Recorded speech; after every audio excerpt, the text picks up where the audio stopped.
Hello, Dr. Tawanna Worlds, by birth, also known as a disruptor.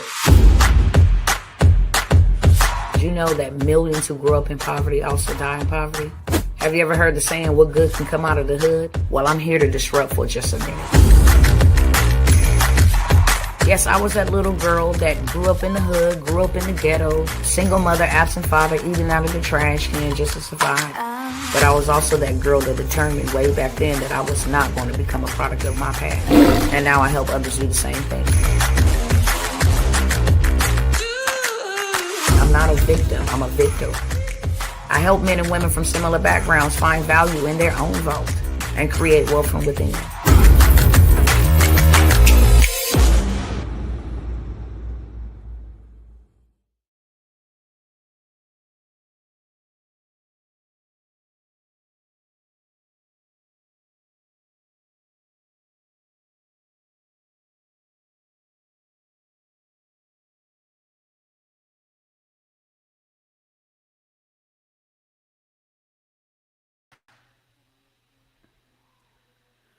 What's up, cousins? What is up? I'm not going to be here for a long time, but I'm going to be here for a good time. Come to educate, empower, and equip, okay? I also came to do what I do, and that is to give you a warning as a watchman. Let me make sure I got everything pulled up before we go ahead and kick this thing off. First and foremost, I want to say welcome. Welcome to all of those who will stop by, pop in for the first time. Welcome, welcome, welcome, and welcome back to those who always come and hang with your girl, Dr. Worlds. Let me fix the screen real quick. All right.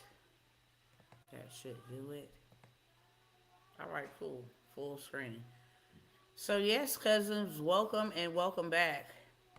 This is your girl, Dr. Tawanna Worlds. I came by here to bring you the truth, the whole truth, nothing but the truth, so help me God. That being said, you see the title. Time is almost out to prepare, and I'm going to let you come up with your own judgment, your own conclusion about how serious, urgent, the times are, and make you come up with a conscious decision. Whether you running out of time or you still think you got a lot of time to do whatever it is that you need to do to make sure you and yours are good. Let me mute this phone, my bad, y'all. I'm glad it did it sooner than later.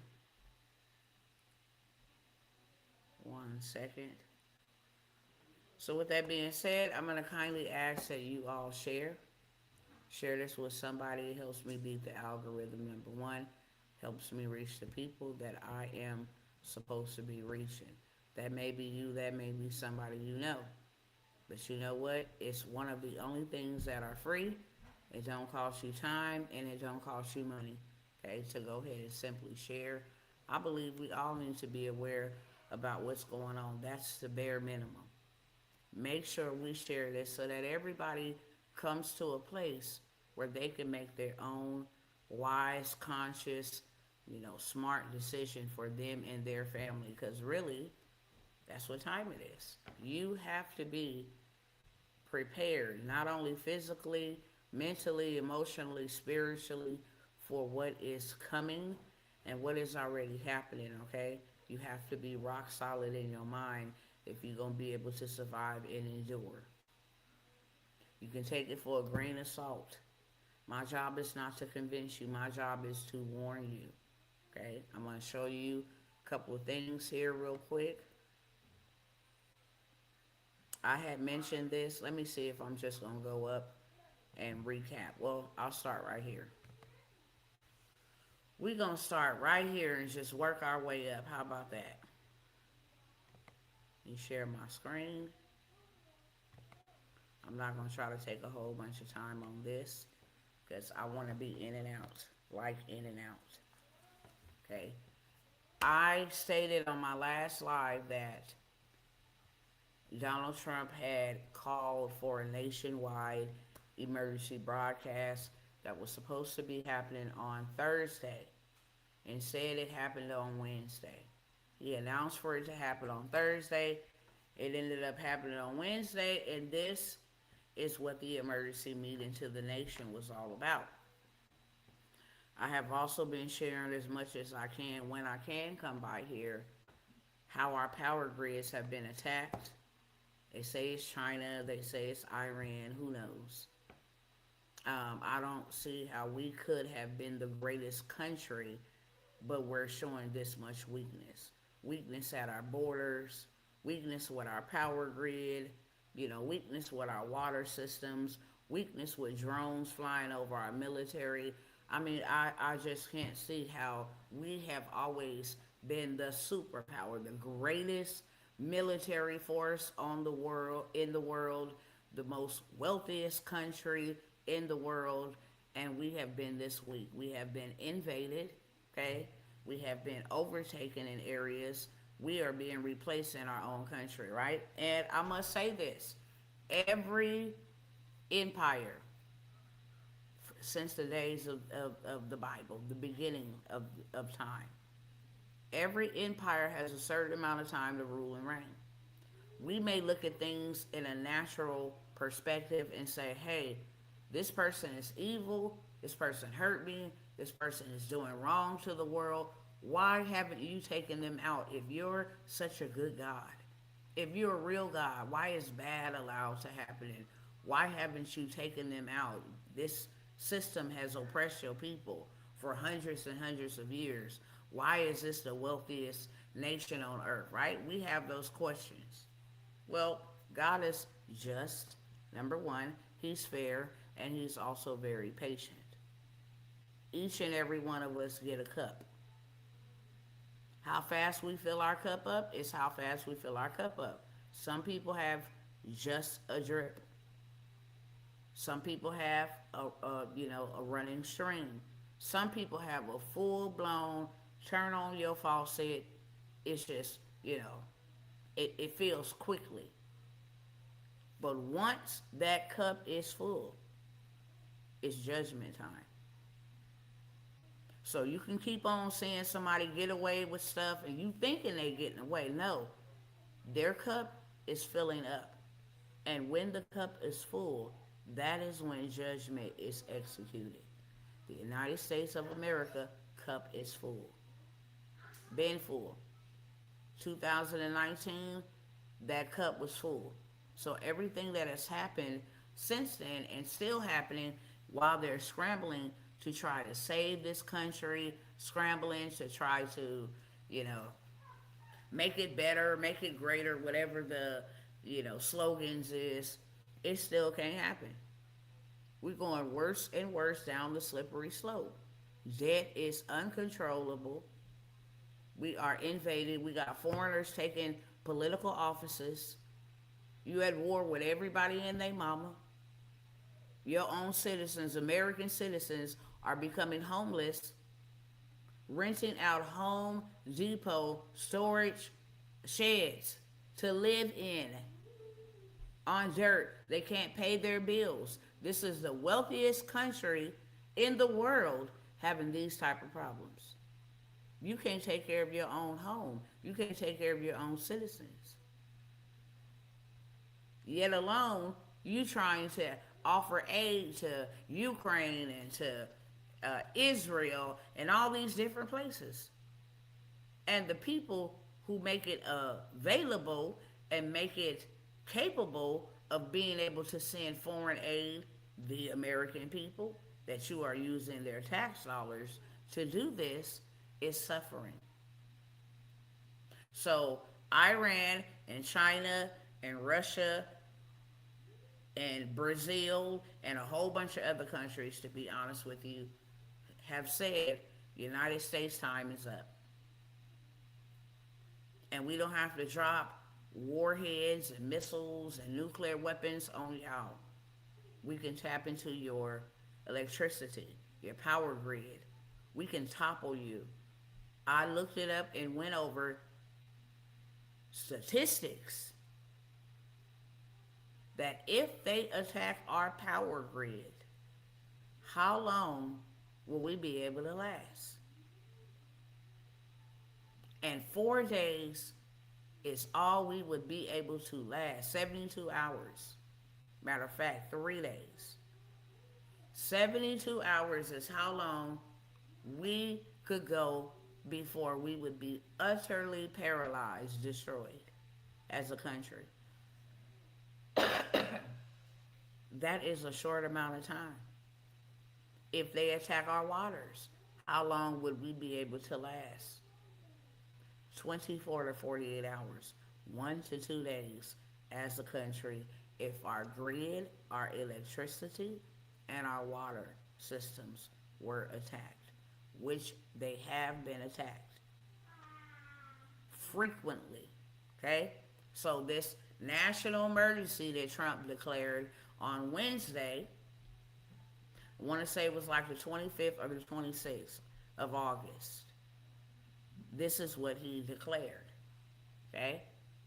I just want you to know these ain't just things that you're looking at because Dr. T want to tell you. You know, I'm telling you, we are in trouble. As a country, as people, our power grid is so weakened that the experts are letting us know they're all quote unquote baffled that our power system, our power grids is as weak as they are because we have been attacked by foreign intelligence for the last 3 weeks simultaneously. They shut a whole city down in California. Okay? In Tennessee and in Arkansas, they went without power for 3 or 4 days. Long Beach, as well as in California, went without power for a whole 24 hours.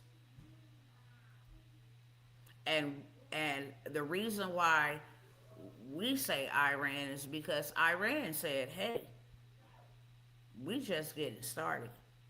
We're not tapping into your water system and your power grids to start a full-blown war, but we are letting you know we are not to be played with. We're giving you a taste of what we can do. This is a, appetizer before the full deal meal comes on." So now Trump see that the grid is weak and the United States ain't got enough missiles to get in a full-scale war. He begins to declare a national emergency for our U.S. power grids. He is having 5 military bases try to go and create something that works off of something else separate than our power grid. In case Iran knock us out, we won't go down and become paralyzed. Okay, so that is what you see first on the screen. I'm going to try to run through this as fast as I can. They try to give you 12 tips to prepare for a power cut. Keep torches and batteries and all of that stuff handy, right?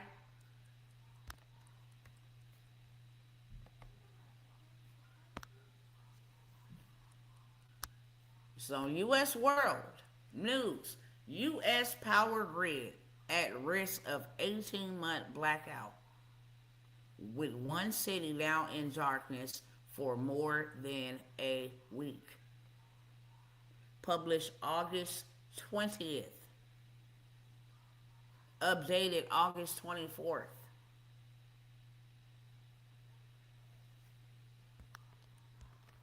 We keep going. China-linked hackers are accused, or they are taking the credit for infiltrating our grid. They hit NASA, they hit medical facilities, military facilities, they hit the NIH, the National Institute of Technology, they hit the Department of Justice. They knocked out about 6 or 7 government official locations So we got Iran shutting off whole cities. We got China hacking into 911 calls. No hospitals working. The Department of Justice can't investigate bomb threats and terrorism. Okay? The NIH, if they did a chemical warfare, they wouldn't be able to tell the people, hey, this is what this is. This is how to protect yourself in case of nuclear fallout. They couldn't give us no updates. This just happened 2 days ago. Okay? So this is why Trump called for the uh, national emergency to get more spending money. The U.S. Army announced Wednesday that it plans to add nuclear microreactors at 5 military bases from New York to Texas as a reliable source of energy independent of the commercial electric grid. This announcement comes as the Trump administration is now sounding the alarm about foreign interferences attacking our power grid. Cyber attacks is what they call it. But let me tell you this, before 2020 happened, they had something called a 2020 simulation. Matter of fact, it wasn't called a 2020 simulation, it was called a COVID simulation. What would happen in the event of a you know pandemic, how fast it would affect. It was a simulation. Right when that came out, they had a cyber attack simulation. In case of a power grid attack, cyber attack, you guys can go look it up.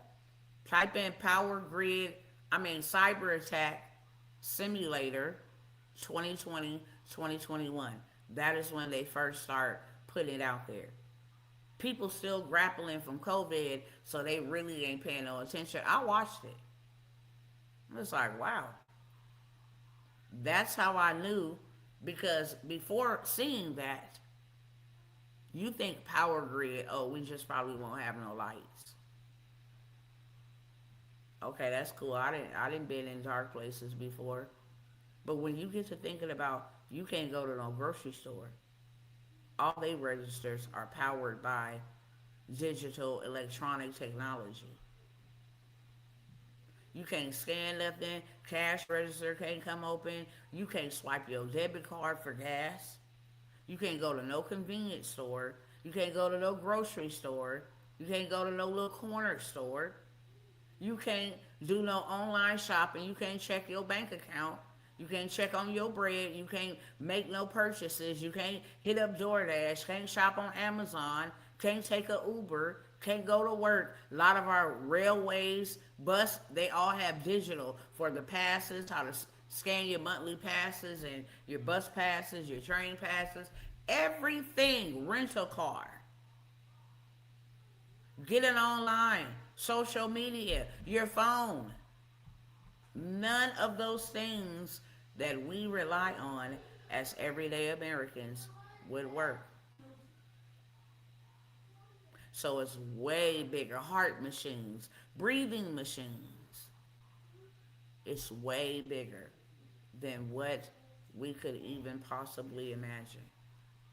And you know what's crazy? They sign in national executive orders.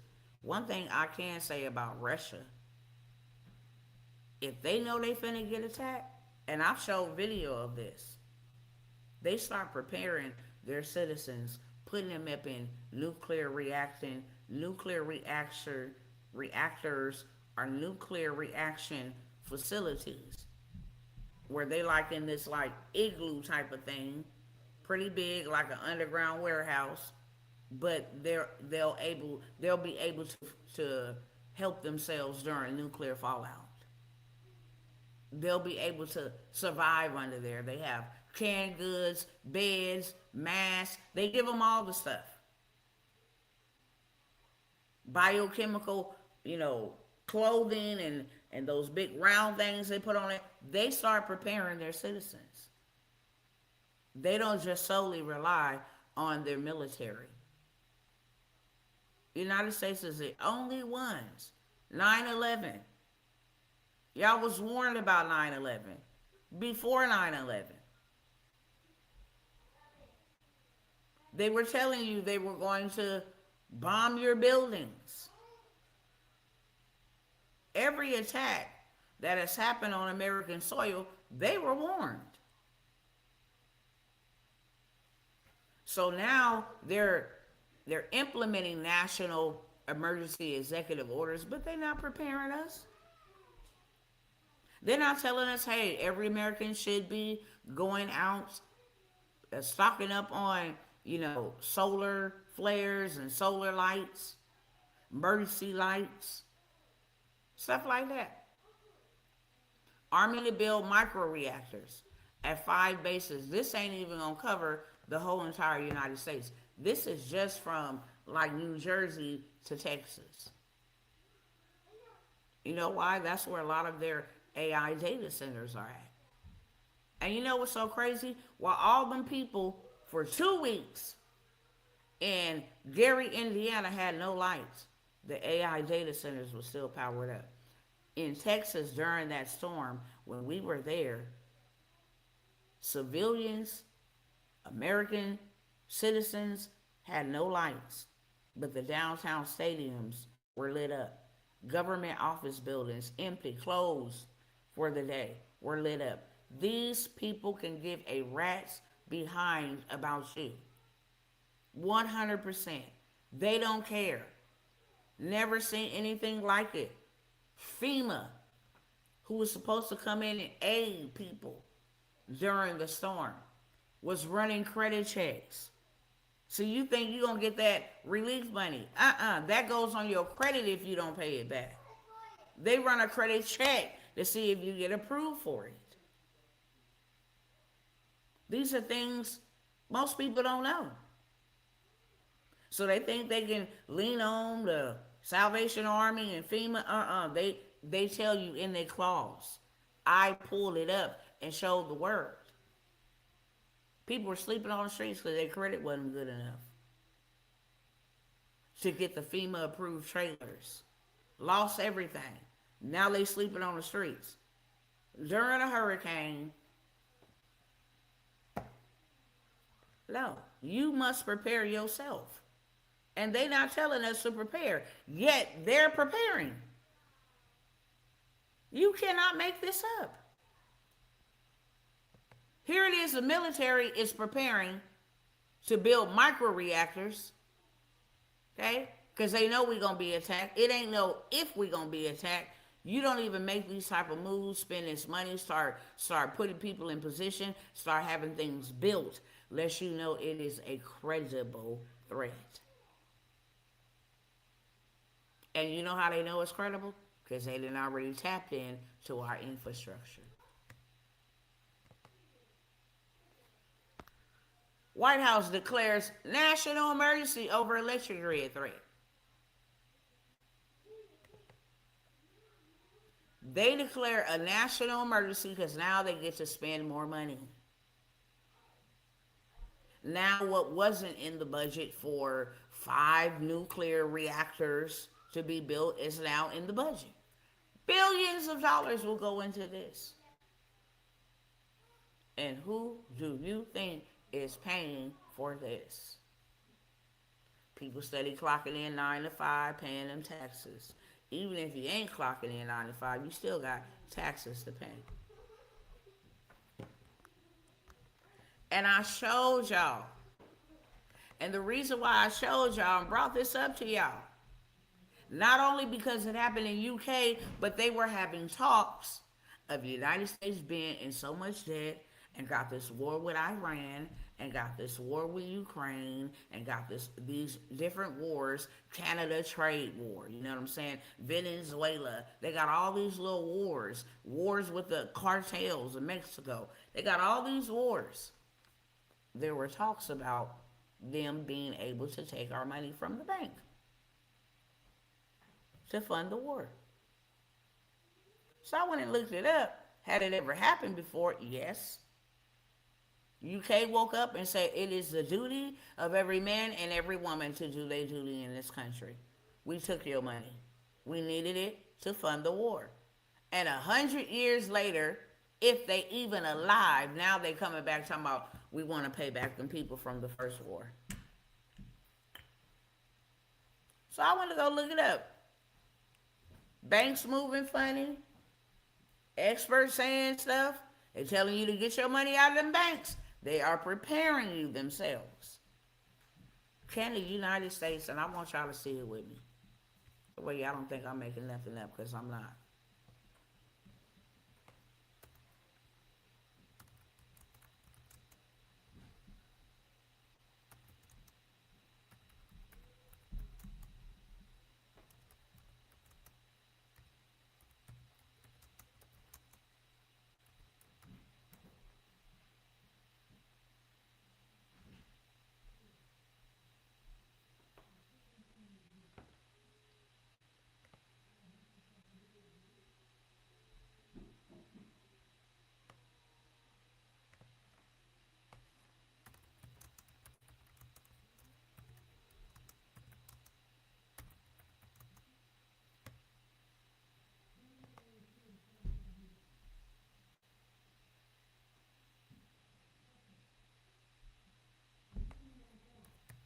Hold on, they gonna tell me yes, your taxes is used for war. Duh.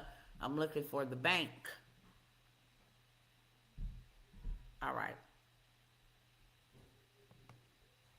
Let me pull it up so y'all can see it. Stop the share there. It started over here. Hello to everybody coming in. When I'm sharing the screen, I can't see. So I'm not ignoring nobody. But hello to everybody coming in. Can your money in the bank be used for war? Yes. Commercial banks use your deposited money to purchase government bonds, which indirectly helps financial national budgets and military expenses, right? So this is on the forefront. They can use your money. Okay? But now, can your money in the bank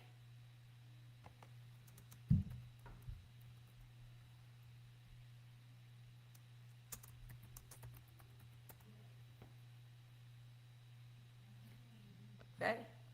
I typed in, can your money in the bank be freezed and used for war? Yes. During a severe national emergency. Didn't Donald Trump just declare a national emergency? Yes or no? Let me know in the chat. Yes. During a declared national emergency or war, governments can legally freeze bank accounts. They generally cannot just take your money to fund the war without specific legal processes or emergency decrees. Y'all better pay attention to what Mr. Trump has done and what he is doing. You know he can't go in there and freeze your bank account without it being declared a national emergency. So because he addressed the nation, I got a emergency broadcast public address to the nation. We don't know nothing about, oh, okay, you need money to build micro reactors. I mean, how does that really involve us? Why did you have to call a nation meeting to let all of us know that you're going to sign an executive order to declare a national emergency over warlike threats? Okay. Okay. And we needed to know that for what? You just wanted to tell people you're building 5 micro reactors? Okay. We needed to know that for what? No. We needed y'all to know so that you can't say, nobody never told us there was no that. Yes, he did. He declared it nationally and said it was for that reason. So absolutely, your money can be taken and frozen and confiscated and used for war. Now, why would they be doing all of this, Dr. T? Why would they be doing all of this? How many days? How many days left to midterm? Okay? We have 67 days left until midterms. This is probably more important than the main election, to be honest, because this is going to determine who's going to win in 2028. This midterm is going to determine who takes back the House, who wins the House, who continue calling the shots, and Donald Trump's camp is not happy with him, so he know by default he's going to lose the midterms. Muslims already winning, okay? People who hate America already taking their seats. But not only do he know that he will be charged with war crimes. He know he will be impeached. They already have articles written up to impeach him as soon as he wins the midterms. So him and his people in his cabinet, in his party, in his inner circle, who advises him, Steve Bannon is one of them, says Trump will be president in 2028 again. Okay? He went on a national syndicated news. And he talked about the 22nd Amendment and how they're going to use it, how they got people in place. Former White House strategist Steve Bannon claimed that Donald Trump will serve a third term, be the first one to do it. Speaking in an interview with The Economist, Bannon stated there is a plan to bypass the constitutional two-term limit, though legal experts emphasize that doing so would violate the 22nd Amendment. He went on there and talked about how they was going to get it done, how we was going to see. Okay? This is a meeting right here. He done been on CNN. Okay? Let me show you something else, because this was just last month. Trump announces 2028 run. I'm going somewhere with this. Just stay tuned. And if you have not shared, please do. Okay? Because we all in trouble. We all in trouble. We all might as well share the trouble together. Okay? Trump privately tells donors back Vance while publicly keeping the 2028 rumor alive. He has a hat. He put it on. They say he was joking about 2028. He has a hat. Trump 2028. If you go look up his merch, he already got that. Trump announces his intention to run for 2028 presidential election. Now, why does all of this matter?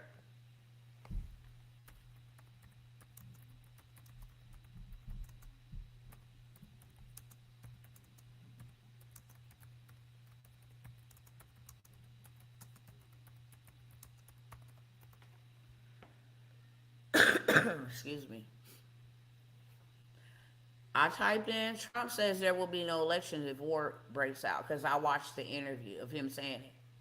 President Donald Trump makes a controversial remark on August 18, 2025 press briefing suggesting that the United States might not hold elections if it were involved in a war during midterms. Are y'all tracking? You picking up what I'm putting down? Let me know in the chat before we proceed. Let me know in the chat before we proceed. He been saying this. He been letting us know the plan.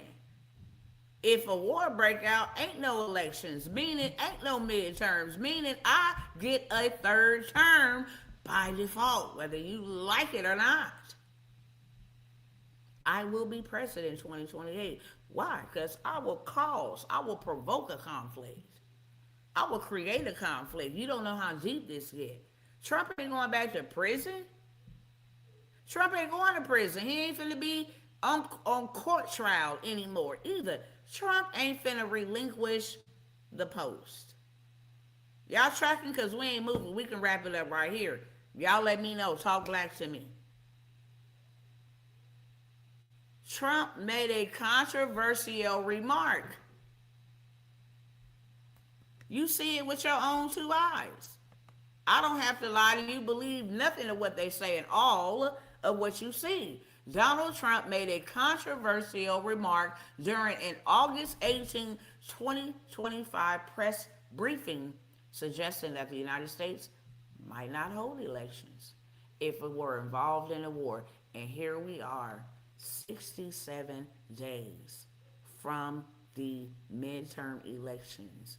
And now we're signing executive national uh, uh, declarations, orders. Let me show y'all something else. Thank you for the one track. And hey, sister, look, check this out. What all is suspended if war breaks out? Okay?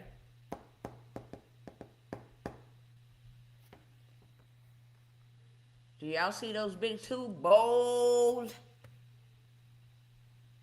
black and bold? First two things, martial law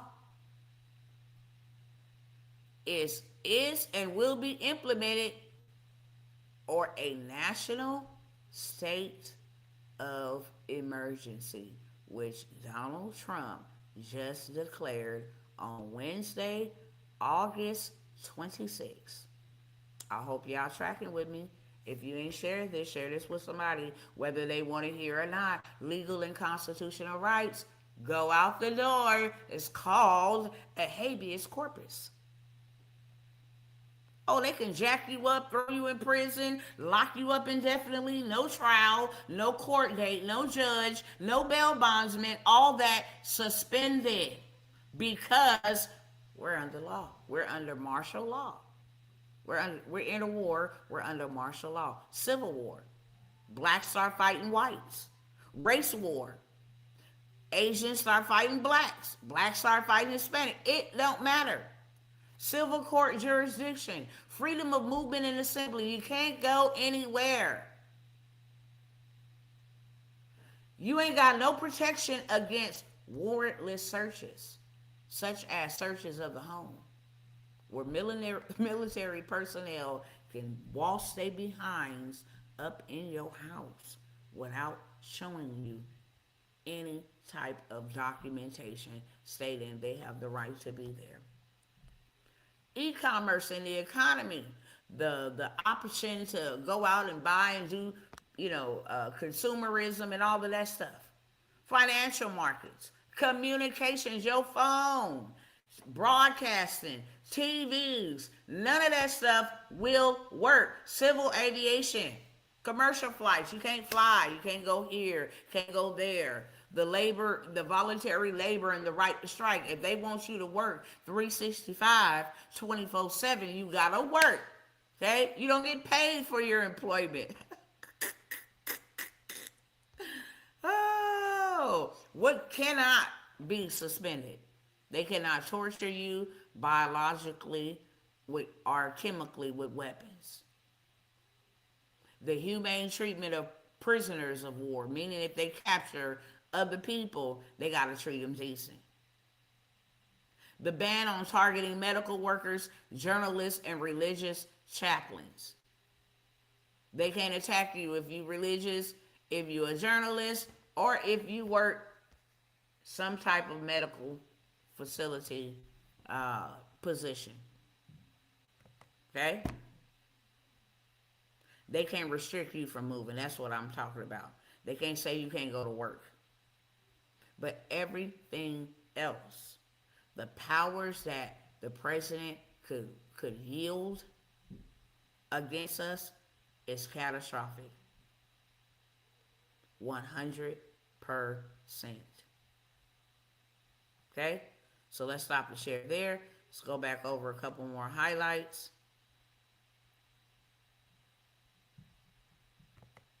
Pull up the next one.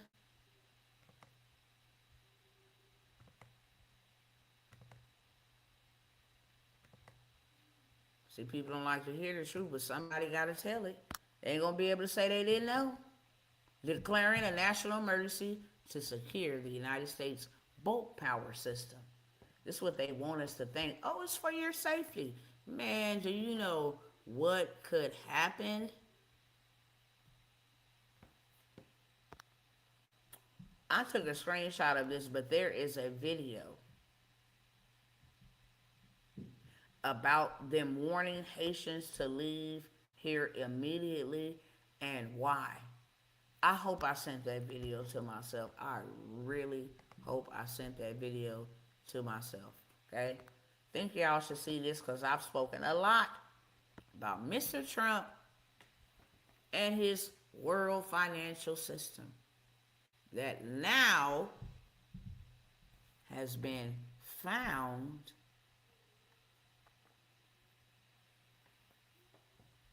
to be in bed with foreigners. Trump's family new crypto bank backed by powerful Abdul Zahabi Sheikh. A major development is unfolding at the intersection of cryptocurrency. I was trying to figure out why Mr. Trump went and got all these foreign heads to be on his border peace.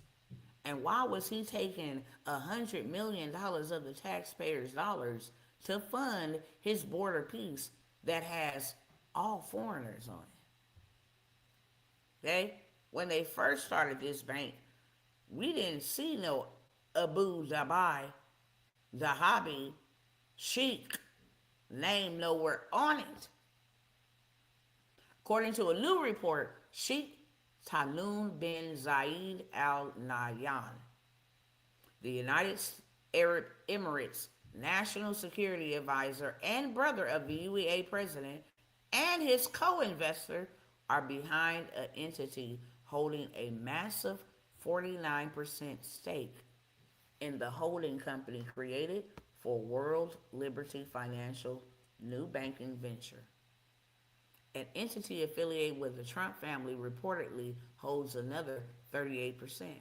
This comes after the same Abu Dhabi Sheikh backed a $500 million investment in World Liberty Financial last year in exchange for a 49% stake in the crypto company. This is not America first. No more. And you wonder why these people got access to our airways, to the White House, to Congress, to the Senate, to take over whole cities, to our government contracts, it's sickening. For the love of money, people will sell their own brothers. For the love of money. Boy, this is something. Let us keep going. Okay? Meanwhile, while Canada and the United States is going their pennies in a bunch, and they're fighting over the trade war, the 500% on milk products tax. And now we're going to take your lake. It's not going to be the Lake Ontario anymore. It's going to be Lake of the United States, Lake of America. We're just going to debo it. Our tissue will be anywhere from $11 to $12 coming soon. They've been broadcasting it on the media.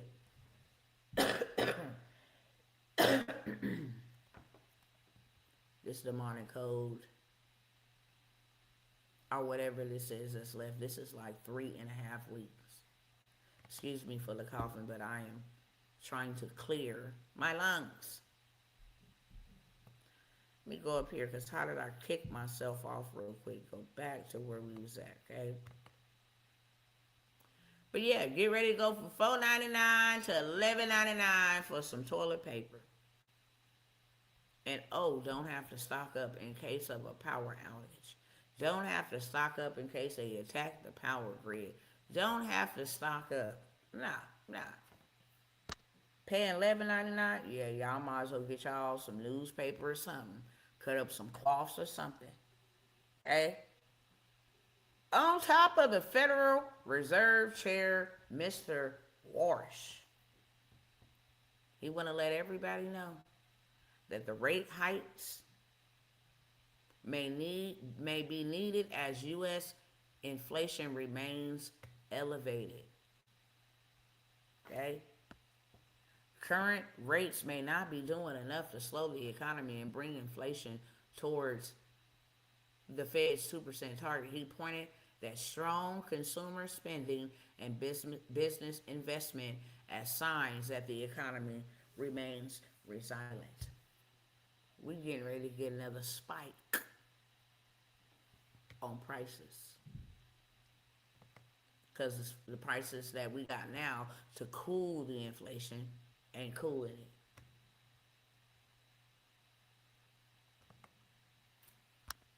It's something. I wonder what all these people who don't have no resources or no other ways of making money, what are they supposed to do? Everybody's getting tired. An increased number of U.S. troops are now quitting the military. They are being forced by the Trump administration to murder its own civilians and break other international laws. This is a video.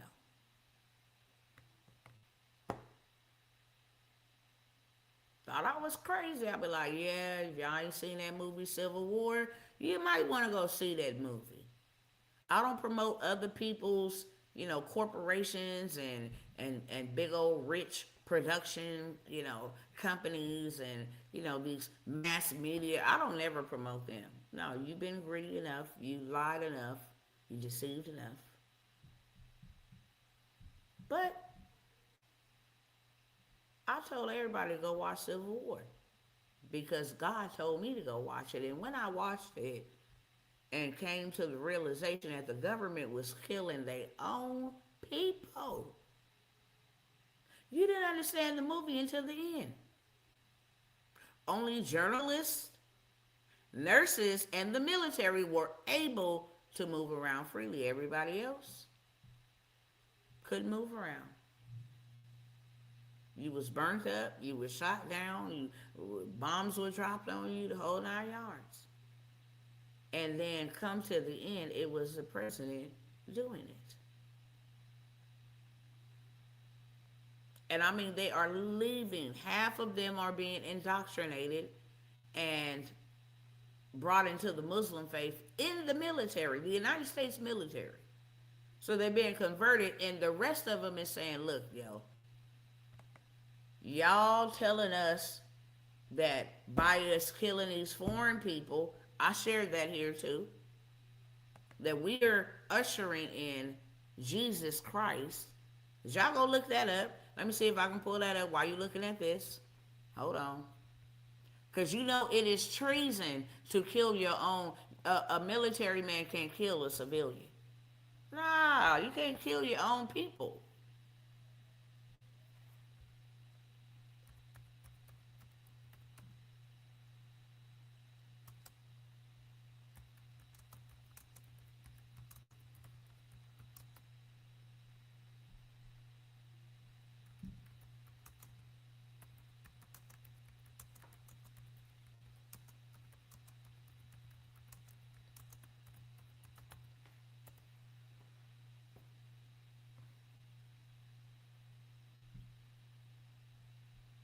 All right, let me go over here and see. So y'all see this over here, okay? See this over here. An increased number of U.S. troops are now quitting the military, citing that they are being ordered by the Trump administration to murder its own civilians and break other international laws.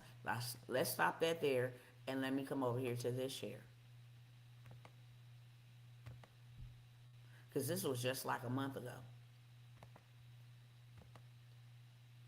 Military men and women saying they're being told to kill people in Iran and foreign places to usher in Jesus. Reports from the Military Religious Freedom Foundation detailed complaints from over 200 U.S. service members alleging that certain commanders frame military actions in Iran as biblical prophecies intended to bring about Armageddon.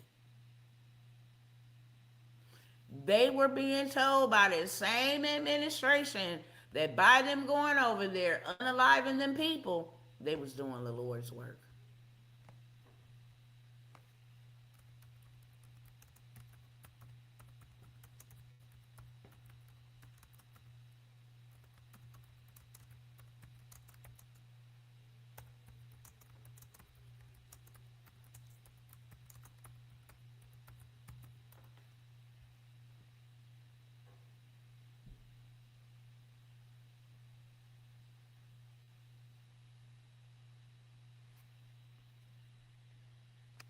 I didn't ask you for an AI overview.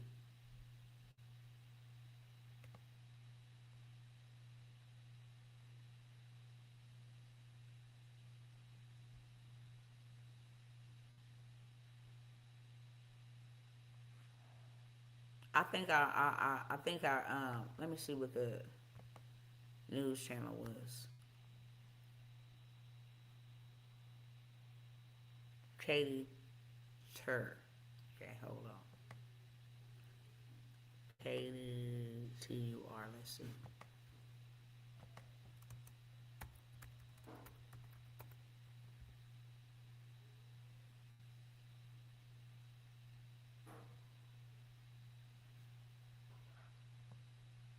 She's from MSNBC. The claim that U.S. troops are leaving the military after being ordered to kill their own civilian is a misinterpretation. Okay? The actual segment, which aired on Katie Tur's MSNBC show, featured reporting by Pentagon correspondent Pryor, focused on service members seeking to leave the military over orders to strike foreign civilian infrastructure, specifically in Iran. Okay? The real story behind the clip. The investigative report detailed a rising number of U.S. troops applying for concessions, objector status. Service members expressed deep moral concerns over being ordered to conduct strikes on targets they believe violated international humanitarian law. Okay? Soldiers cited being ordered to strike civilian bridges and dual use infrastructure in Iran. I watched the video. I'm gonna have to see if I could find the video. They did not say that it was over in Iran. Okay? They did not say it was over in no Iran. They said breaking international laws, but telling them to kill any other civilian in Iran in America is 1,000% treason. You cannot kill your own fellow brethren. You cannot kill your own, especially in the military. Now, they do it in the streets, gangs, and you see when they caught, they're prosecuted. But you being a sworn service member cannot go and kill a civilian at all. Can't do that. That is, you can be in big trouble for that. So just a simple fact that they're trying to say it was misinterpreted because the military service members came out and said, no, I want out. I can't do this anymore. I don't want to do this anymore. You are telling us and training us to harm our brethren. And I don't want no parts of that. That's not what I signed up for. That was their words. Abraham, you're not the only one that want to talk to me. Trust and believe, son. Okay? I don't get up here and put all my business out here. I know you know that. You've been knowing me for over 10 years now. I let everybody know whenever I come here and I have time to come here that I have these same devils that I absolutely abhor in my daughter's business, which is my business, because somebody had to intervene in order to stop them from doing something that we never imagined or never had happen in our family. Okay? Dealing with a lot of crisis right now. We have a loved one that has cancer. Okay? We're dealing with that, and that's all as far as I'm gonna go with it. Came by here the other day and explained a little bit. I vented a little bit about it because I was very frustrated. It's a lot going on. You ain't the only one that want to talk to me. My own mother hasn't been able to catch me. Okay? Still got a whole bunch of stuff working in the background to set up stuff to keep on moving. Trying to get home. Washing my hands with things. so I can go home and build, which I'll talk about. So, soon as I can get to you, I will. You already know that. We've been connected for a very long time.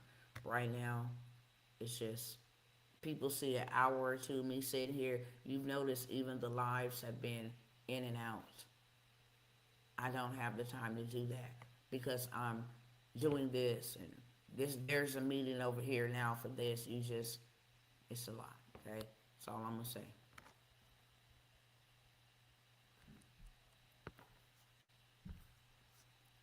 Troops fighting against Iran and alleged drug smugglers say they are being asked to violate international law. That is what they were saying.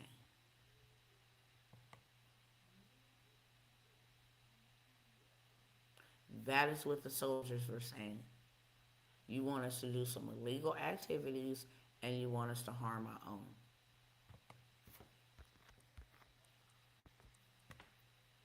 And that was on a major, okay, major news station platform. Doug Ford, he is the prime minister over there in Canada, said that he is cutting off electricity and minerals to the United States as trade war escalates. A lot of power, New York, New Jersey, Pennsylvania, all up there on that eastern seaboard is powered by this dude. It's powered by Canada. And so since Canada, Trump is not negotiating with Canada and saying Canada been ripping us off for too many years. Now we just finna take back, say they've been charging us an excessive amount of tariffs and taxes for stuff. So now, because they have this power to power the people on the eastern seaboard, yeah, there's another attack from Canada coming on the power. I'm sharing this so that people know that this is very serious. Okay? He announced that he is supposed to take over every TV station 9 p.m. Thursday for an emergency announcement. I already explained to y'all with that emergency announcement. See, it couldn't just be an executive order. He had to have everybody tune in to this announcement in order to carry out the rest of the stuff. And I'm going to say it one more time. Whether it is being provoked to start a war for no reason, you're provoking a nation to start a war with us, or you planned it and they just playing their part. Or you planned it and they just playing their part. Either way it go.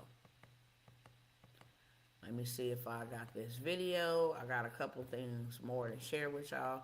Then I'm out. Then I'm out.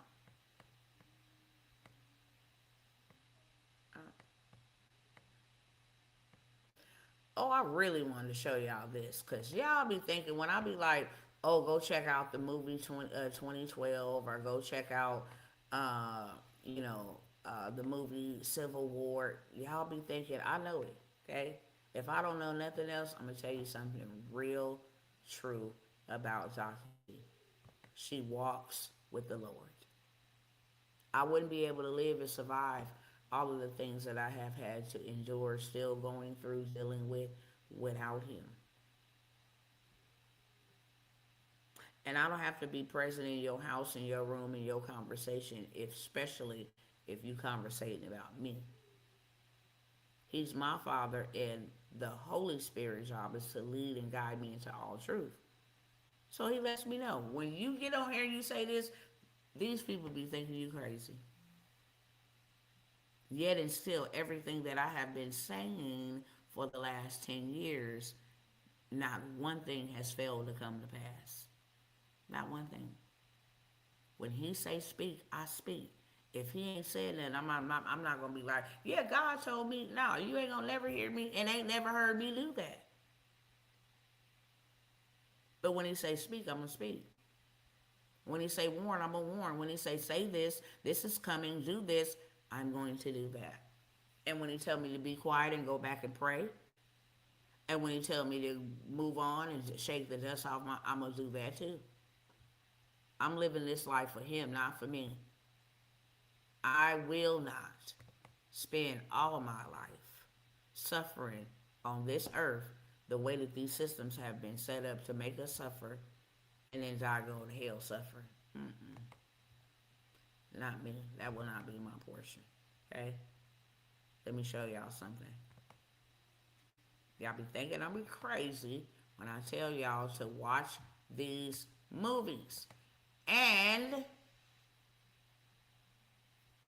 raise your hand in the chat if you heard about the Nepal or the Naples flood. If you saw the Nepal or the Naples flood, how did this thing just go back to doing its own thing? Excuse me. I'm going to need you to not do that. Hold on. I want you pause right there and don't you move again. I know you're going to move now because all right. What you was about to see. Because I told y'all they warn you whether it's on billboards, through television, whose vision is being told. Television, entertainment,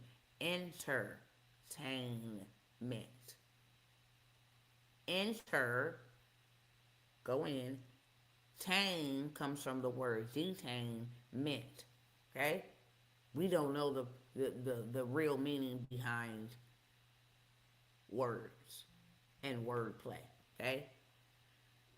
However, y'all seen the Naples flood or the Nepal flood the other day? It was terrible. People were running, trying to do, get out of harm's way, and they were not able to do so. It was very gruesome to see that many people just get flooded, swallowed alive. But because y'all be thinking I be crazy when I tell y'all, they tell us in movies what the hell gonna happen. You be the judge. Just roll the clip.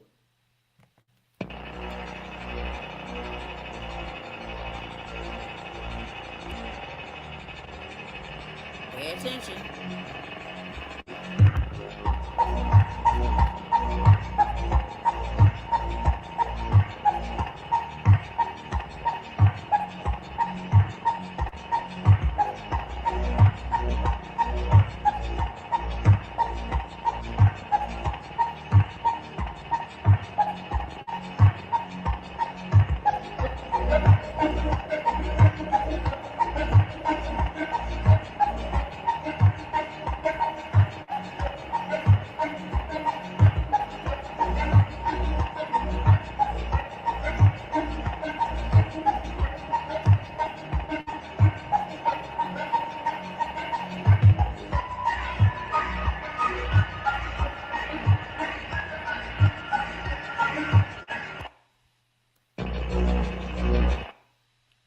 That came from the movie 2012, the very same movie I told y'all to watch.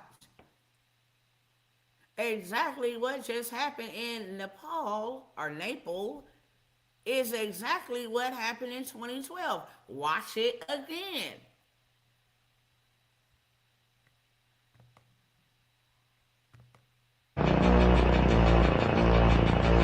This is the real flood right here. That's what he typed in, Nepal flood. This is what happened. Ice broke off the mountain. That big piece of ice broke off the mountain, splashed it, caused all this water to just overflow, overpour, and this is what's supposed to happen.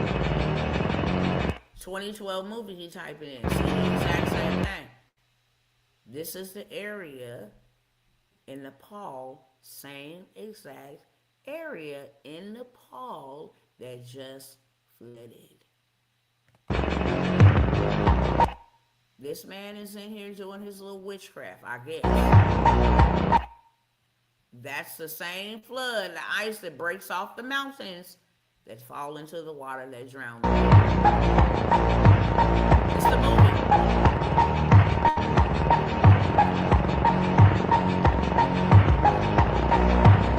It's the animation about the ice falling into the water. This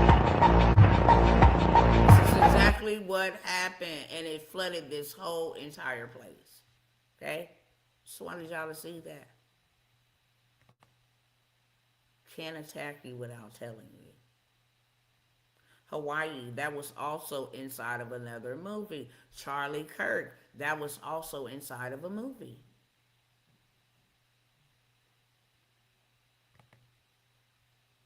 Let me go up and see. I think I got.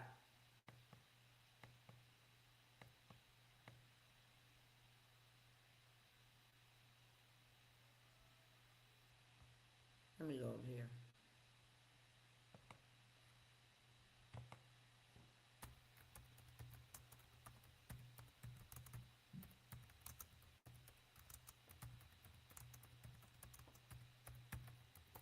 Let me pull up something.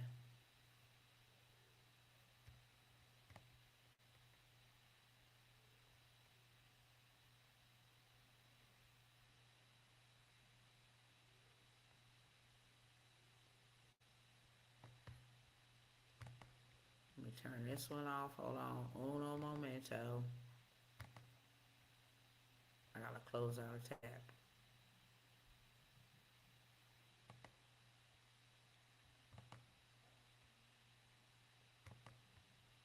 All right.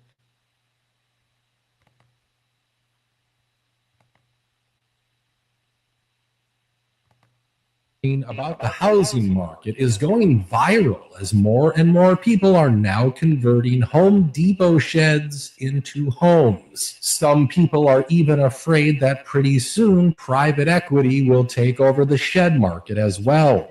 Hi, I'm Kiana, and I'm turning this 12 by 40 shed into a fully livable tiny home in Airbnb. A few months ago, I packed up, moved into a camper, and started over on my land in New Mexico.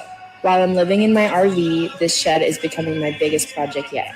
Since I came from a college apartment, a lot of the stuff that I already had was meant for a small space. So I was already used to having to kind of downsize and not have a lot of stuff. I immediately fell in love. I love the character. It is pretty obvious to me that it is a shed conversion. This was just kind of perfect. This comes a year after Tucker Carlson gave this warning about the housing market. And it's especially bad the young people can't afford homes. Let me just put a very precise point on this. If you want a measure of how your economy is doing, GDP, no, I don't know what even that is, the total economic activity. Oh, no. My measure is really simple. I got a bunch of kids. Can they afford houses with full-time jobs at like 27, 28? And the answer is no way. And the answer is that 35-year-olds with really good jobs can't afford a house unless they stretch and go deep into debt. That's a complete disaster. Why? Two reasons. One, if people don't own things, they don't feel ownership of the country they're in. And the country gets super volatile because people feel like they've got nothing to lose. When you have a lawn, trust me, you're thinking long term. Second, it's really hard to have a family without a house. It's like super fun to live in an apartment if, there's like a bar downstairs, you're in a cool neighborhood. I'm in East Village, it's so cool. So you're not gonna have 3 kids there, you can't. Nobody wants to raise their kids in that neighborhood. Nobody wants to raise their kids in an apartment. People do it because they have to. Nobody wants to. People want a little house, not some McMansion, just a little normal house.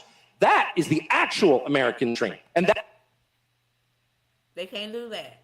Not only are they renting Home Depot storage sheds,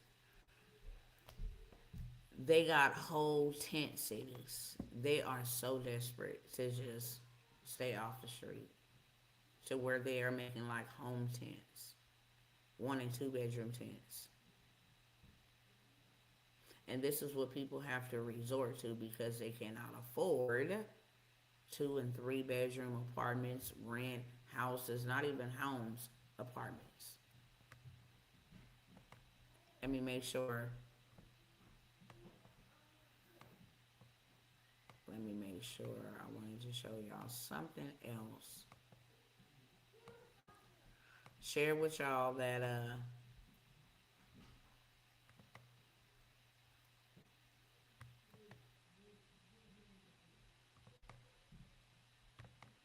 this is just a sidebar, so you see for yourself how sick and perverted this is getting. Okay, this year, in just a minute, the humanoid robots will give live birth to a dang on baby. And I mean, this is an abomination, to be honest with you. But I got something to say after I shared this last video. Just wanted to show y'all that real quick. Let me go to the link that I want to show you because this is even more disturbing. This is where we are headed. And while I'm going here, I'm going to give a little commentary about how we were warned this was happen. This will happen from that good old book called the Bible. How will we know we in the last time? End times, last days, end times. So as in the days of Noah, when men continued to eat, drink, and get married. So as in the days of Noah. Well, what in the world was going on in the days of Noah? We know that there was evil like none other. Check. We know people were drinking and marrying and still partying. Check. But what else were they doing in the days of Noah? Because you said the last days will be as in the days of Noah. Yeah, people will still be partying, people will still be marrying. But what were they doing specifically in the days of Noah that made you come and destroy the whole entire population? The angels, sons of God, the created angels, were being intimate with the daughters of men. And they were creating hybrids, Nephilims.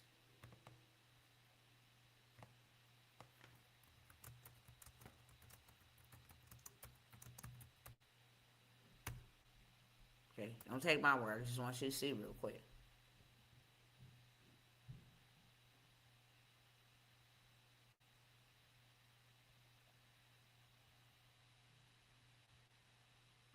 Hold on. Let's go over here real quick. I just want y'all to see something real quick. So Christ compares his second coming to be as it was in the days of Noah. Comes from Matthew 24:37, where Jesus compares the unexpected timing of his future return to the sudden flood in Noah's days. What was happening then? Okay? People went about their normal daily lives. They ate, they drank, and they got married. They ignored warnings and did not expect no disaster. The flood came suddenly and swept them away. Noah and his family entered the ark and were saved. Okay?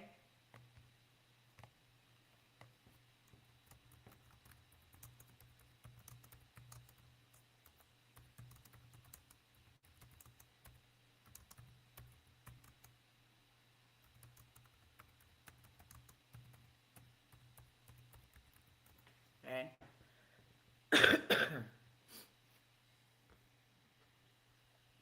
According to Genesis 6:1-4 in the Bible, as in the days of Noah, the Nephilims appeared during a time of extreme moral corruption and population growth on earth, when supernatural beings described as the sons of God mated with human women, the daughters of men, producing a hybrid offspring of powerful, renowned giants.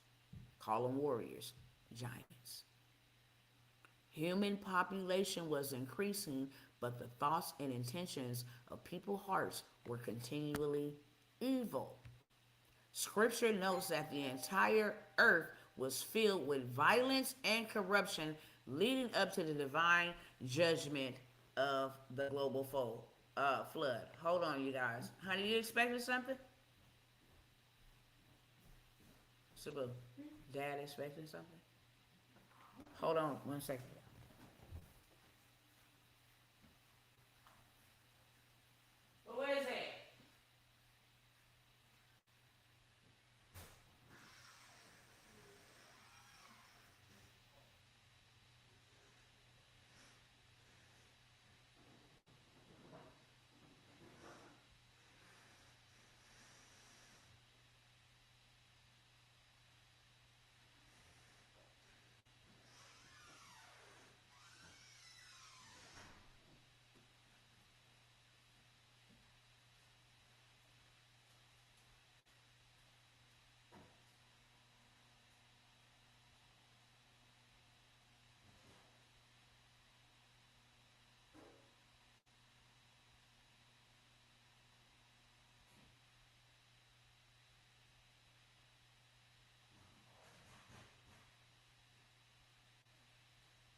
My apologies, my apologies, my apologies. That was a very important um, person I had to answer the door for, okay? So, what I was saying is the rampantness of wickedness, the violence and lawlessness, but most importantly, the hybrid.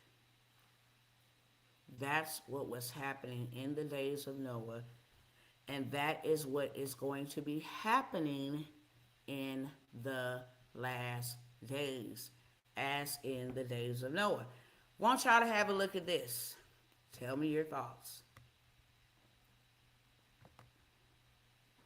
Tell me if you think this is as in the days of Noah. Hold on. Just pause it so I can turn it up.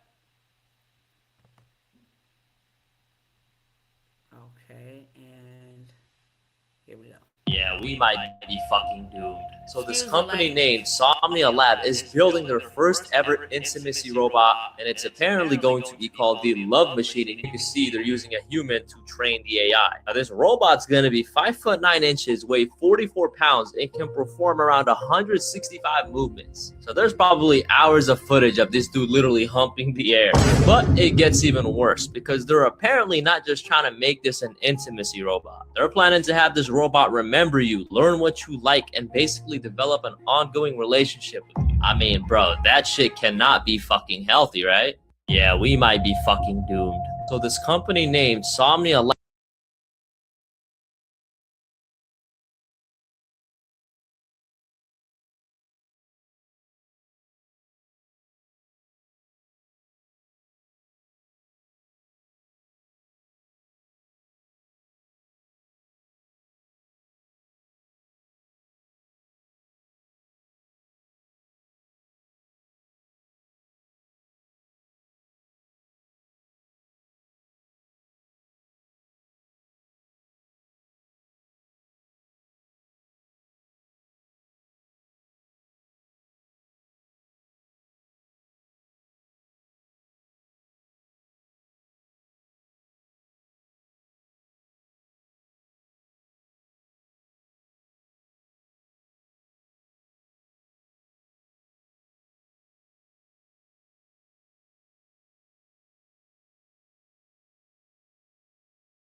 Oh, I didn't even know. Thank y'all. Sorry, sorry, sorry.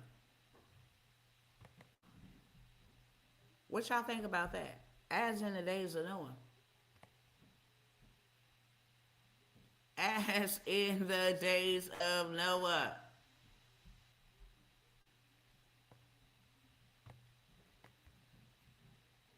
I'm pulling up one more thing.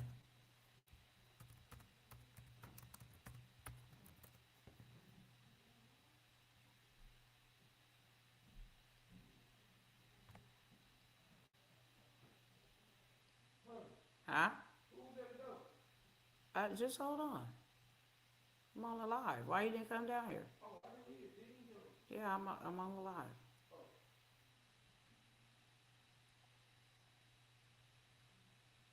Trying to find the exact post. Hold on.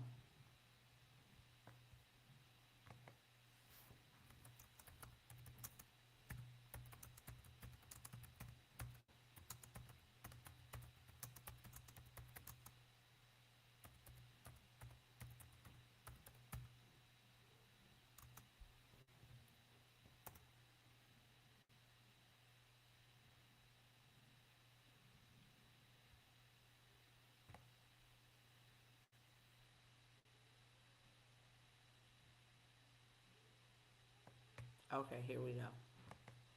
Had to look for it. Had to find it. They be trying to bury it. But they said because of the low sperm count and low testosterone in men, they will have to have us having AI children. Futurists believe AI could replace biological reproduction creating digital descendants that combine your values, your memories, and your personality. We screwed. We screwed. Wicked men with wicked technology is running the world. And we are wondering and asking God, where are you? And God is like, where are you? God did not come down and swoop Noah up in the middle of all of that. Most people don't even know why Noah was selected. Said Noah was a righteous man in God's eyes. That's why he was selected to be the progenitor to create a new human race. Why was Noah a righteous man and he was a drunkard? After he got fresh off the boat, he got drunk. So that wasn't the righteousness. Noah was righteous because his bloodline had not been tampered with. He didn't have sons and daughters with supernatural beings. And we think that everybody here is, children of God. No. When Christ himself said, you are of your father the devil. Cain was Satan's first seedling. And there are still being Bill Gates and all these other shapeshifters that are sons of Lucifer. He gives them power. He gives them money. He gives them this. They rule the world. And their goal, they never liked it you. You are God's creation, created in his image and likeness. You can ask for forgiveness. They can't. They don't need God.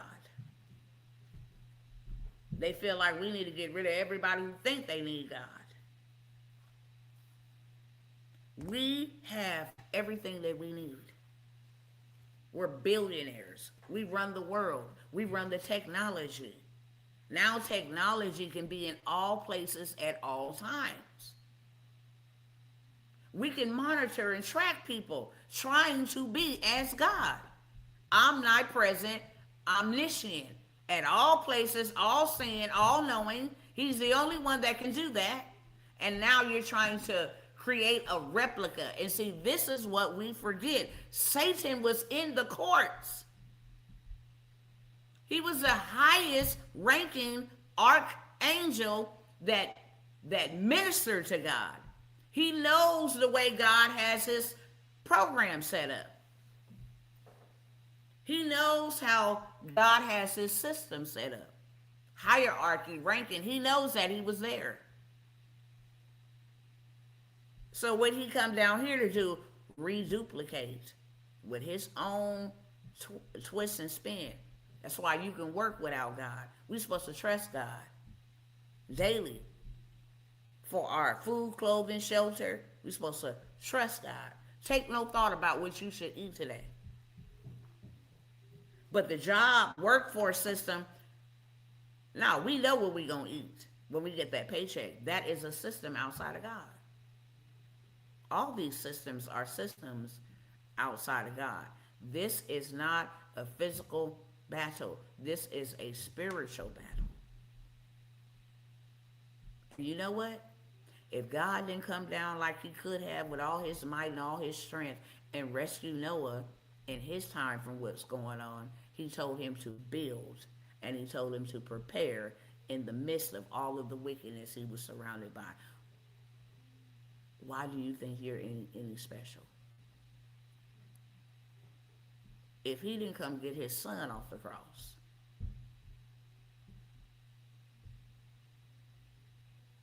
why do you think you're special? Why do you think you wouldn't have to prepare an ark for you and yours?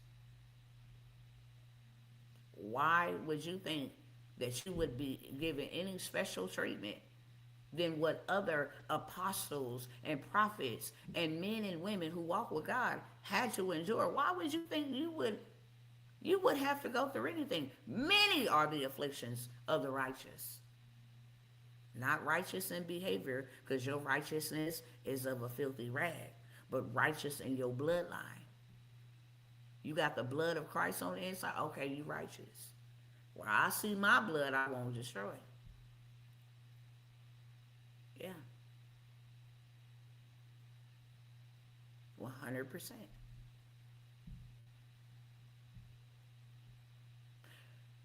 I want to close out with saying this. I've always had this reoccurring dream since I was a child, and even more so, the last one I had was like in 2024, 2020, might even been 2022. Okay, I always had this dream that people were partying in whatever building I was in. If I was outside, if I was inside, but for the most part, I was always in this building that had lots of floors. And in each house or each door represented somebody over here smoking crack, somebody over here turning up to the music, having fun, somebody over here cooking dinner. It just represented all walks of life, now that I'm mature enough to understand it. And I would go in and be looking through each door, peeping and seeing what's going on. Then all of a sudden, I would either hear something or see something that caused me to look up to the sky. Just right in the instance, caused me to look up. And right when I look up, I can see the sky opening. So when I see the sky opening, I look back down and tell everybody, hey, the sky is opening, and they already dead. I just see bodies everywhere. So from a child, I have been very, very afraid to see a scenario like that. Because I have dreamt that dream since I was a little person. Me walking into spaces, I don't care if we outside. I'm walking down, people going about their normal business, doing their thing, looks very normal. School is open, banks is open, bakeries, smell the food, and then something causes me to look up. And right at the moment that I look up, I can see a sign of the sky busting wide open. By the time I look down, it happens so fast. By the time I look down, I'll be like, oh my God, y'all, everybody dead. The last dream that I had in 2022 or either 2024. And I'm not saying the last dream because I dream regularly, but the last dream of such was we was by some water. I don't know if we was in Texas or we was in the West Coast, but everybody that was surrounded by me were people that I was pouring into. Familiar faces. I was like, oh, hey, what you doing? How you doing? Wow, you out here too? Everybody just going on about their business. I mean, so many different faces. We just going on about our business. Hey, what's going on? How you doing? Good to see you. Okay, dapping it up, hugging it up. Then all of a sudden, the earth split open from the bottom, not the top. Like a big earthquake just came and split us and put us on two different sides. Now, I'm over here on this part of the ground, and my natural mind is like, I need to run because what if the rest of this asphalt breaks open? I don't need to stay. But I'm looking across to all the people. These were people that I knew in person and people that I knew online. And I'm looking like I'm panicking at this point because I'm trying to figure out a way for them to get on the side that I was on. I'm panicking. Oh my God, you guys, come on. And when I came to the realization that there was nothing that I could do, nothing that they could do to cross over and get on the other side, they turned violent. And it was like I could hear their thoughts. And they was like, we need to figure out a way to get her. We need to figure out a way. If we dying, she dying too. And right at that moment, I heard in my spirit in a dream, look up to the lighthouse and get to the house right now. And I was torn in between Should I leave them? Because these are people that I love. These are people that I've grown to know, grown to like, grown to trust. How could I leave them? And he's like, if you don't leave, they will devour you. They know you have the help and the resources. And they also know that this is it for them. They are desperate, and if you don't go now, they will devour you. That was the end of the dream. Me running up to the lighthouse at the top of the hill. I had built this lighthouse at the top of the hill, and I had to go there by myself. My husband has had a dream similar of us on the west coast and all that water from the beach coming inward, just like we saw in Nepal. And I could see the water from afar off coming, and so could he. And he like, we better get out of here, or we won't be able to get out of here. Soon as that water hit mainland, we won't be able to get out. Here I am, steady trying to tell people, come on, the water coming. And they was drunk. You know, you ever had a person around you that was drunk and that weight just extra heavy? It's heavier than their original weight that they weighed. It's just extra heavy. And I'm trying to pull these people and tell them to come on. And he telling me, no, leave them there. Come on. The water is coming closer. He kept saying, the water is coming closer. The water is coming closer. Leave them there. Come on. I'm still trying to wake them up. I'm still trying to get them to move. I'm still trying to get them to get up and run and see the danger. And before you know it, the water was in the parking lot. My husband literally had to grab me by the arm and drag me, and I had to leave those people. So I say this to say, I said that to say this. I have always struggled with that as a child, being overwhelmed and devastated with the amount of people who didn't make it. The latest one, I was so angry that all these people, and you know what I thought in the dream? I said, they played me like they was ready. Now it's time to go down. They don't have no resources to help, help them cross over. Like, I was just so distraught. I was more distraught that, like, I felt like I had been bamboozled. Like, you know better. That's the type of energy that was being given in the dream. Like, you know better. It turned from like shock to like anger. Like, you know better. I thought y'all was prepared. And they looking at me like, oh, we know you prepared. Now it's time to unalive you. I said all that to say I have no more time for my family, and I'm not saying this disrespectfully. I wash my hands with a lot of the situations my family have put themselves in. I'm just waiting on the Lord to just send me right on back to, because I came here and I did my part. I did what God called me to do. And you know what's so grievous and so heavy is when you know danger is at the doorstep. When you know they're not going to survive what is to come. When you have been chosen to be the one to lead them to safety and they don't even want to. They're just so blinded. I have to grieve that. I can't stay in that place where, I don't want to see it happen. I'm just like, Lord, just get me back home. I won't be able to see it, but don't think for a second it don't pain me.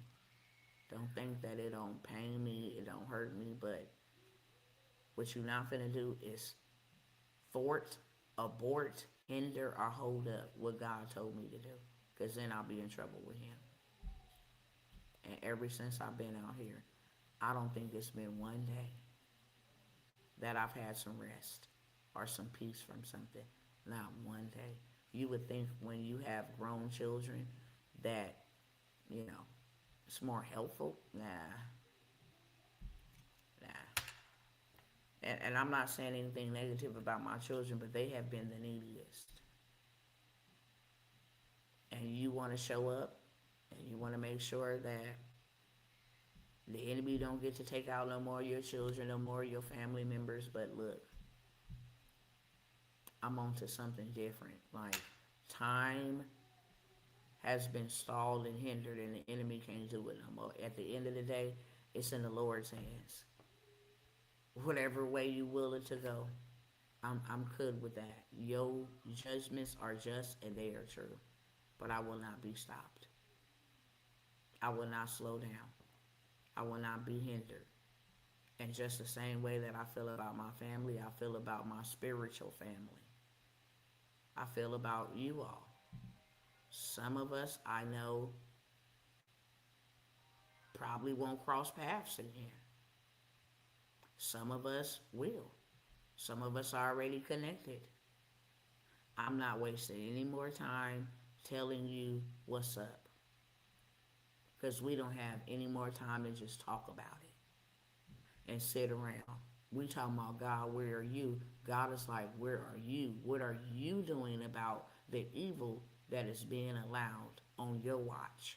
Because I gave you all power, authority over all works of the devil, and nothing shall by any means harm you if you see him moving prematurely. And I give you strategy to outmove him, to outsmart him, to save and preserve.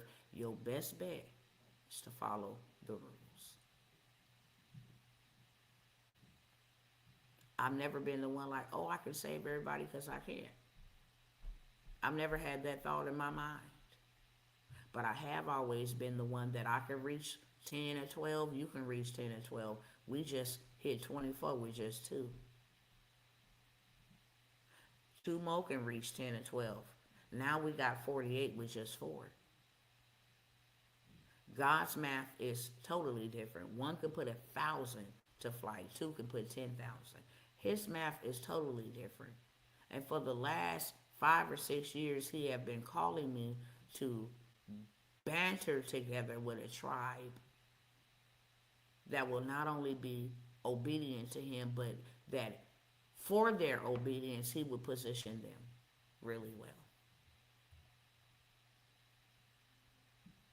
It's never been about, to me especially, because he told me this, your reward is not going to be in what you're doing right now.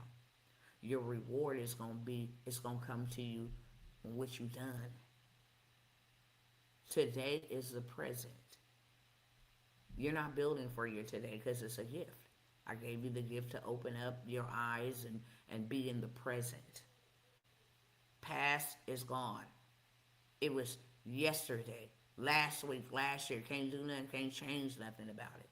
It's now a memory, but your future is where you're going.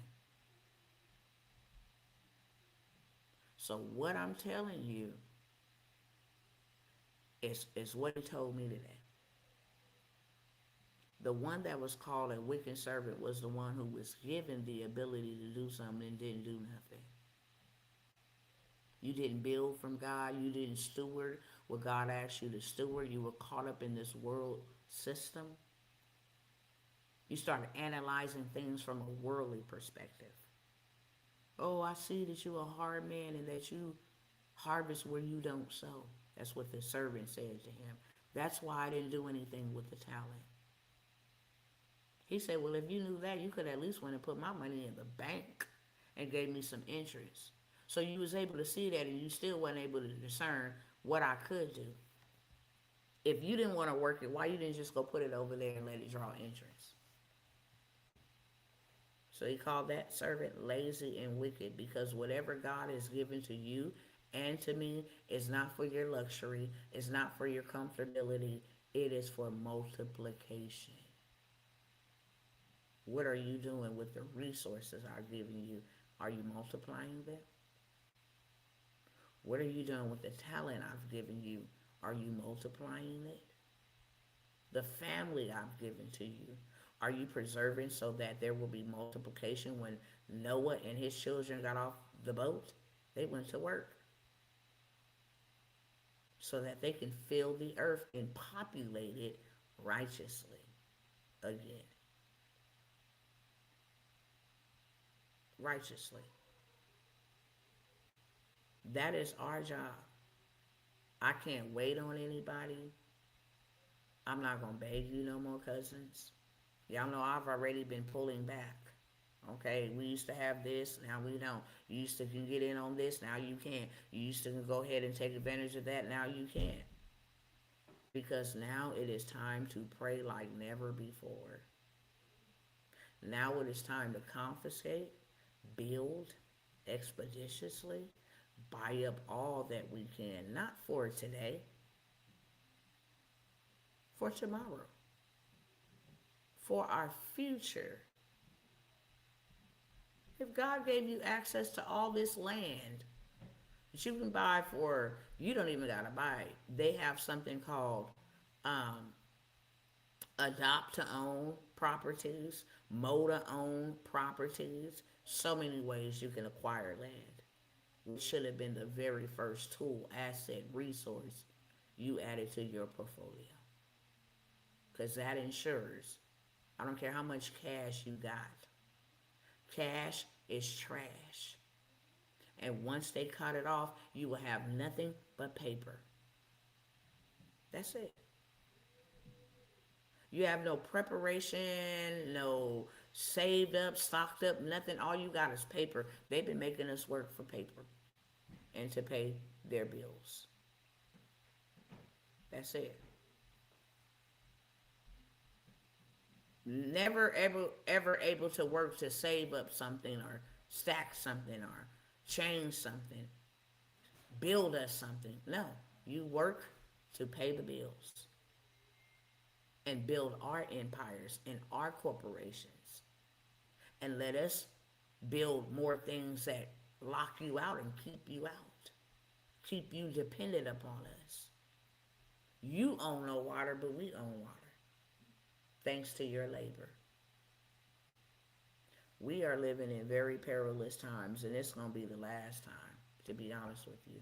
I'm starting a series on emergency preparedness. Why? Because God told me don't move from that vein.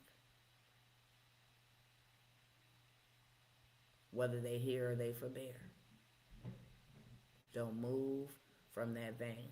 Because a lot of people, I mean a lot of people, is about to fool around and find out.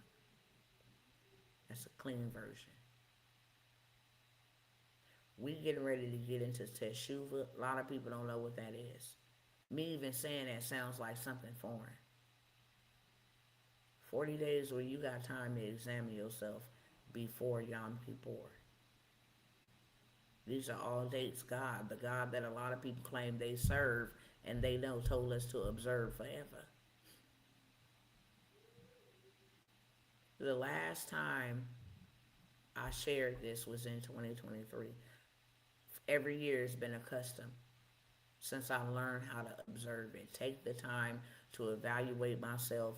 If I made any vows that I couldn't keep, forgive me. Making my wrongs right, you know, making peace with my brethren. Anybody offended, anybody owe me any debt, just a time of self-examination.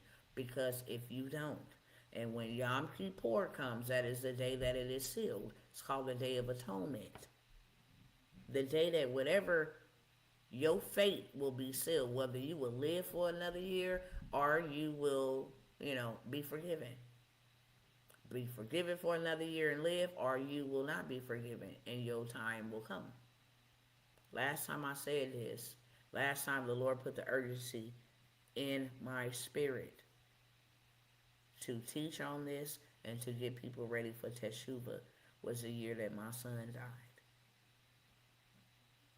God told me there will be so many young people deaf, and I heard it, but I'm not even gonna say I heard it, but I didn't hear. I heard it, but maybe I didn't take it as serious as I should have. I heard him say young people. I announced it. I warned the people. Hey, the Lord said for us to gather here and mark ourselves exempt from judgment. I don't care where you at. If you got to find a last minute flight, it was an urgency. Said the spirit of death is going to run rampant. and he showed me a lot of young people, a lot of firstborn. Do you know my son is the son who passed in 2023 is my firstborn? The very next day after the high holy feast day passed by, he died. Not even 24 hours later. I told him and all my kids to come. He was the only one who didn't make it. They wouldn't let him board a flight, but he was not there. Same exact year that both of my nephews were murdered on the same day. Same exact year that my niece was taken out of town and mowed down by a pimp. Same year, we lost so many young people to fentanyl, over 250,000. Why did you say that? Because we're getting ready to come into Teshuvah, September 11th. Okay? And one thing that I was warned about, and it's happening in September, devastation is going to hit this globe, not just America. In the same way God was yesterday, he's the same way today and forevermore. When he was getting ready to pour out the vials of plagues on Egypt, he told his children exactly what to do and how to prepare. Put your sandals on, have your walking stick. I want you to make a sacrifice, take an animal, cut them up this way, okay? Take out that part, boil that part, put the blood on the doorpost, and wherever I see the blood, I will pass by. Wherever the blood is seen, not even a dog will bark at you. Even a dog won't even have a voice to bark at you. You will not be touched. I don't care if you Egyptian or Israelite, as long as I see the blood. I feel total devastation in the month of September, October, November, somewhere up in that time frame in 3 months. We're going to see things like we've never seen before, and we really need to prepare spiritually, okay? It's one thing to be prepared physically, but you got to have your mind fortified. Things that you think that you can live through and see, we're going to see things that we never imagined seeing, and your mind going to have to be fortified. So Dr. T ain't got no time to be saying, come on, let's build, because now we're going to be on the wall, standing in the gap, asking God for mercy to cover his people who have taken the time to prepare, to bless our preparation, to give us distinction. While you dealing with the world, even though we in the world, we not of the world, let there be a distinction between us and the world. While other people's heads are rolling, ours will rise. We're going into that type of prayer. There's a time and a season for everything. There's a time to build, and then there's a time to harvest, to enjoy what you build. There's a time to weep, and there's a time to rejoice. There's a time to plant, and there is a time to reap. To everything under the sun, there's a time and a season. So this season,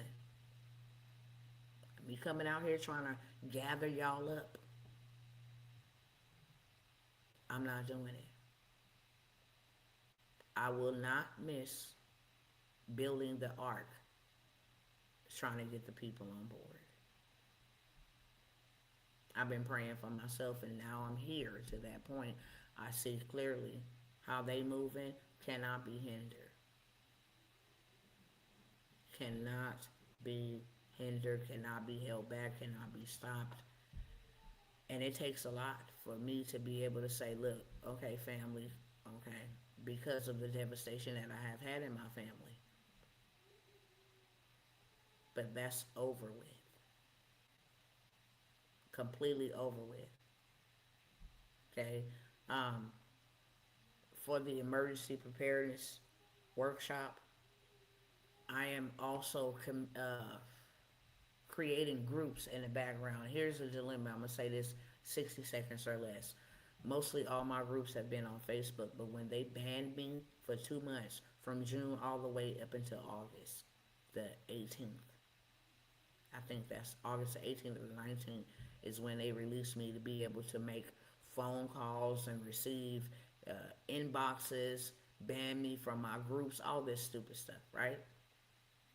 I said, no, I'm going to take my people and put us over here on this platform now.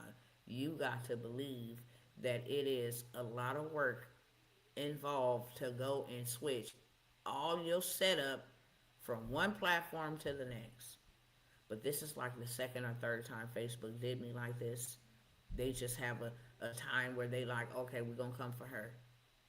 I don't care uh if I put a laughing emoji in it, they came for me for 2 months straight. I had to threaten them with arbitration, which harmed my business because I don't use Meta for anything else but business purposes. On all my business pages, my personal page, business. Okay, I'm not hunking and doring and around out here. No, it's been business, gonna be business. But I'm not only just going to, because the Lord said create a series on this. How to prepare as a single, how to prepare as a family, how to prepare as a church, how to prepare as a business, how to prepare as elderly people. Because this is most urgent. And we only have days before they decide to pop off something that will suspend the election, cut off the grid. It don't matter whatever they got going on. Okay? It does not matter whatever they have going on. They gonna implement and they gonna do something. This is my final time asking you or inviting you to come and get yourself prepared. If you know what to do, then shout out to you. You ain't gotta work with me. If there's anybody you feel comfortable working with and just learning how to get you and your family prepared, I will take that. But if you need to know how to prepare for your family physically and what to have on stock, how to get access to capital, how to make sure your documents, how to have you at least 3 people you can call locally, nationally, and in the state. I mean, it's a lot that goes into planning, and we're running out of time to prepare. Then I want to invite you to the workshop. It is $97. I'm not even doing the most general admission for $47. It's $97 lifetime access to the replays, all of the links. I promise you, you will leave out this bad boy. And not only that, you're going to get access to the community where you're going to have contacts locally, in the state, and nationwide that you can contact and connect with. Hey, if you don't hear from me in this amount of days, this is the course of action I want you to do. They cut the phones. This is where we're going to meet up. Very important, okay? It's going to become a community where we plan. We're not just preparing. We are planning and executing, and we have now a community and a tribe that we can go to, we can reach out to, be accountable to. They be accountable to us, connect with, network, real type tribe stuff that God wanted us to be on from the beginning and has always had his people on, okay? It's your final call on that. Put the information on the screen. I only got a couple opportunities for y'all real talk.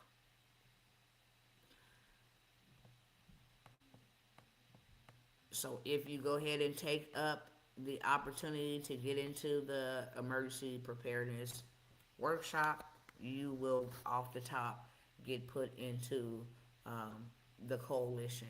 And this is not the wealth coalition. This is solely for emergency preparedness and gathering with people in your state and other states for you an emergency preparedness plan. Okay? So you will get access as a founder in there. Even those who signed up prior, I'll probably give y'all access as well, okay? Also,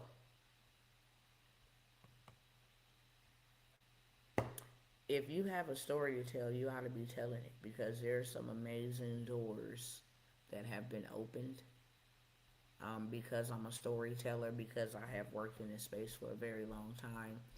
Um, that's where I really want to dedicate all my time and attention to. Once I get off this assignment for the Lord, that is all I want to do, is what I was born to do: speak, use my words to heal people, help people, transform people, travel. Okay, I mentioned about when you write your book, we have software help you write your book, get your book out there. Like that, we have campaigns and people that will actually make your book a bestseller. We have a TV uh, broadcasting network, JD3 TV, that will put you in front of millionaires and billionaires to tell your story, connect with. They have stories as well. You have your own television show, whether it's talking about something from your book or, you know, coaching, whatever it is, you get access to that. Also, you get access to be able to go to Greece or Rome with us next year, um, on the Sail to Speak. It's a cruise where you will be surrounded by about 100 millionaires. They hear your story. You hear their story. They support you in one way or the other, whether that's monetarily, whether that's marketing. It just really doesn't matter. You get connections. Les Brown, to people like that. You know, people that have been around that you may never get into their spaces. When you see this little thing right here, this is my sizzle reel for JD3 TV, just to let y'all see real quick. I play it at the beginning of the video all the time. Hello, Dr. Tawanna Worlds by birth, also known as a disruptor. Okay, you saw that from JD3 TV. You have your own television station. You have your own segments and different things of that sort. You meet with some of the most highest people in tech and finance, commerce, everywhere. Okay, the connections is insane, absolutely insane. So if you've ever thought about telling your story, I have book bestsellers and stages.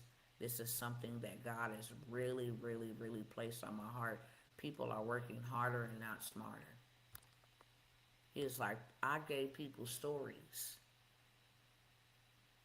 That your Savior was the greatest storyteller. He told parables that are still being repeated to this day.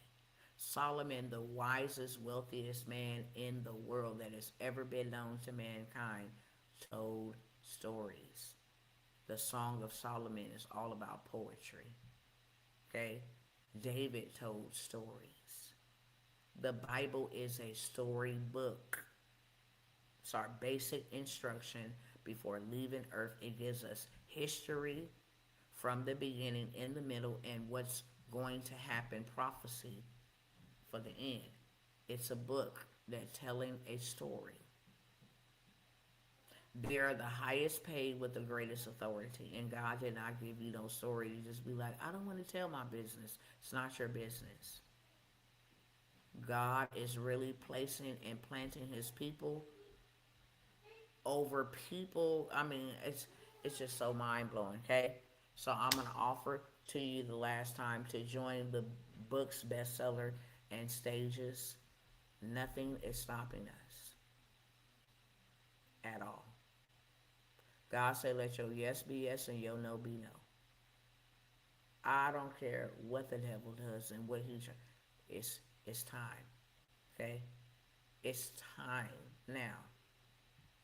And we will not be distracted. We will not be stopped. God is trying to get something to us, but also through us. The reason why he's giving it to us is so that it can go through us. This is all about positioning. So I have the book bestseller in stages. You get all the tools, resources, connections that you have never, ever thought you meet or make. Your own television show. Like I said, we will go ahead and get you set up with your media kit, get you booked on podcasts, on stages, whether those are virtual or physical stages. You get the whole shebang, the whole shabizzle. Okay? That is God's I'm not gonna say only way, but that is one of the most important way. If you say I don't got nothing else to do, open your mouth. You got words. You can speak. Okay. Um, your words are so powerful that you have life and death in the power of your tongue. Whatever he's brought you through, gave you the knowledge to know about, you should be sharing that. So I have the book's bestseller in stages for $9.97. It is not a part of any other program because that is a program that specifically we launch you, we do your bestseller, we hook you up, okay? Everything that I have done for my books. I can show you text messages now of people wanting to collaborate with me on book projects, very prominent people want to connect with me on book projects. But if I could be real transparent with you, I don't like people, and it's not that I'm gatekeeping and I don't like sharing.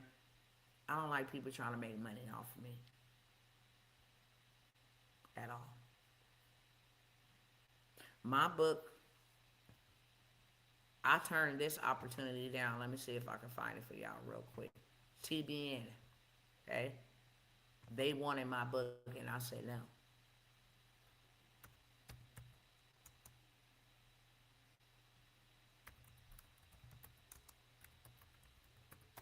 Hold on.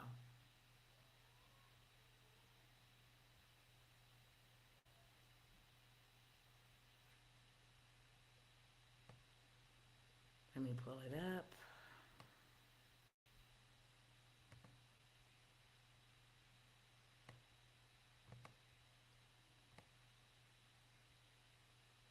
Why is it giving me all this other stuff?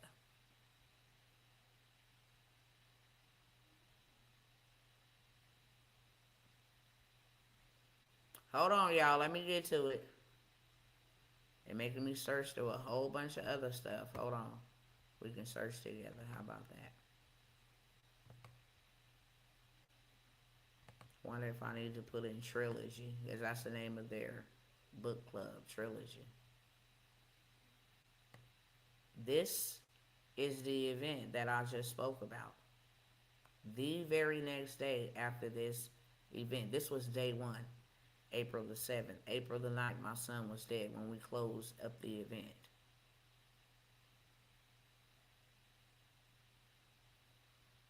Where is that at? TBN. Let me see. Let me type it in like this.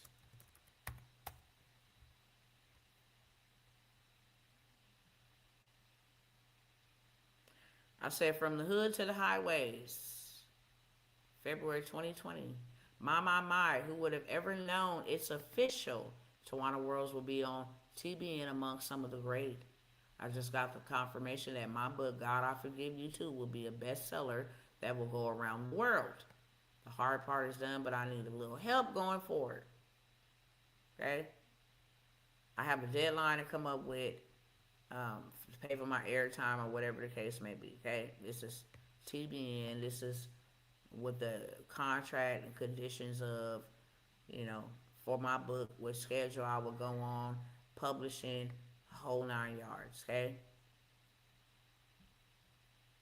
This is what was going to happen. It was going to release it, but when it came to royalties and how much money I was going to get, man, I was like, is y'all... I'm not even going to say because I ain't going to put my mouth on nobody. But I have had many big time people trying to do book projects and anthologies with me. But it's like, you already didn't, and this ain't to count nobody's pockets, so I don't want to sound like that. Like I'm counting somebody's pockets, like you already made $1 million, which you need to make more money off of me. But really, that's how I feel. If I can just be frank with you, okay? I would rather give somebody a chance who has never had a chance than give you a person who has had 20, 30, 40. This is what you do for a living, okay? You connect and you collaborate so that you continue growing. And I'm not hating on you, but it just won't be done off my back. I have a big problem with that, a big problem. If you already got you a whole bunch, Why don't you let somebody else get some? Why are you constantly trying to get more, get more, and get more and more? That's my mentality, okay? But we're going to do great things in books, bestseller, and stages. And it is, I will allow you to get in instead of the original price. And this will be my last time offering y'all a discount as well, okay? The prices will be there to decipher who needs to come and who don't. And I won't feel bad. I used to feel bad, like, man, what about if they can't afford it? It has caused me to delay. It really have. If you serious and you heard God and He gave you the resources, then that's on you, beloved. You feel what I'm saying? Like, literally. If you don't do what God said when He said it, then that's a you and God thing, not a me thing, okay? Especially when it's in your power and your ability to do it. So, if you want to get with me in any other capacity or whatever the case may be, in whatever I'm doing and whatever endeavors that I'm doing, then you will pay me accordingly, and I will not feel a single ounce of sympathy for a discount, for a hookup. I don't have to do that. I don't owe anybody any affordability, and I myself am delivering myself from that. I'm not going to let myself be hindered, delayed, sent to hell.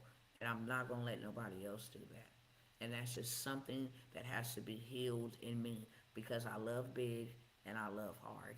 And if I could take everybody with me, I would. I know I can't save everybody, but if I could just show the people, especially the people that come from places that I come from, it's hard and it's heavy to come from a place and see a lot of other people stuck in that place and you know there's a way out and they don't want to take it. It's extremely hard, okay? I have a project. I told y'all about it, land buying. Now we didn't move from Texas and I have some land in Texas that we can come together and buy so that we position ourselves. Still available, I believe. Um, Hold on, let me check something.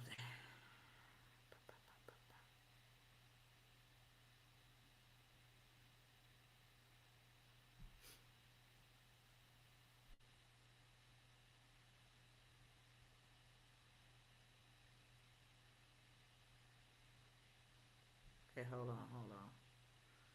Let me look for it, let me look for it, let me look for it. It's right here. So we have an opportunity to go purchase a ranch, okay? Um, there ain't no closing costs on it. These are really great deals. There is, there was 11, there's 7 properties left. Would really love to collaborate with my cousins and get us some more property, right? In Texas, specifically in Texas,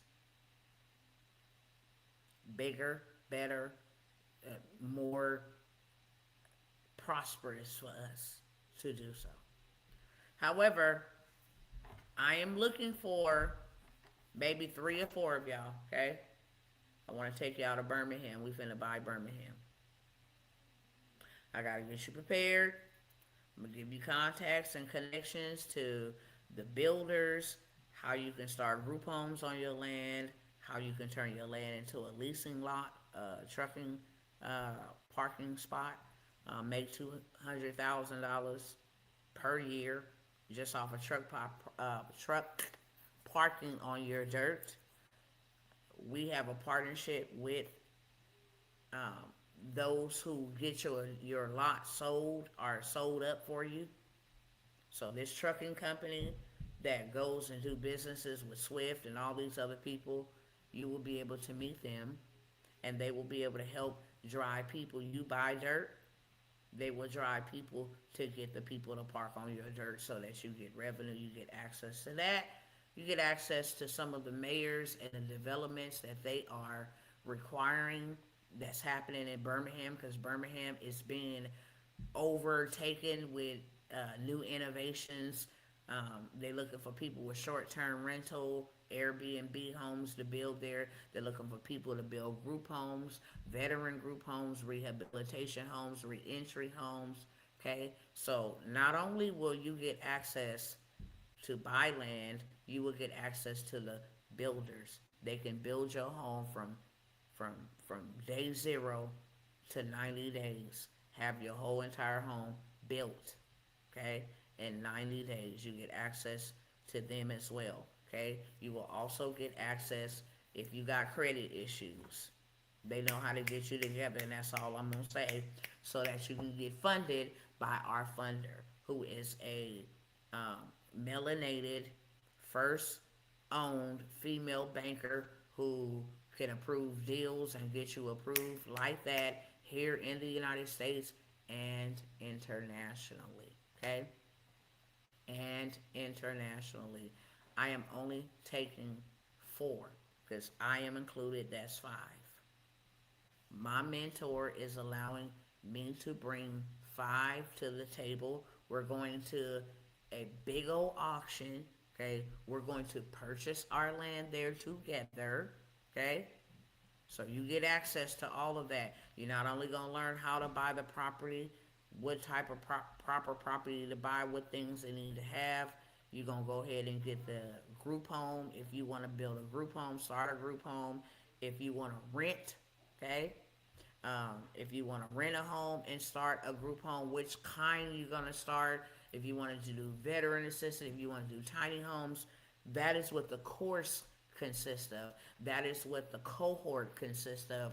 But you get access to go to Birmingham, Alabama as a unit with over 100 of us to purchase land. We're going to buy so much property as a community that it ain't going to be funny. And then you got the builders and everybody else right there at your fingertips. You have their connection, give you their phone numbers. So whatever type of moves you wanted to make and you want to build, you will be able to do so.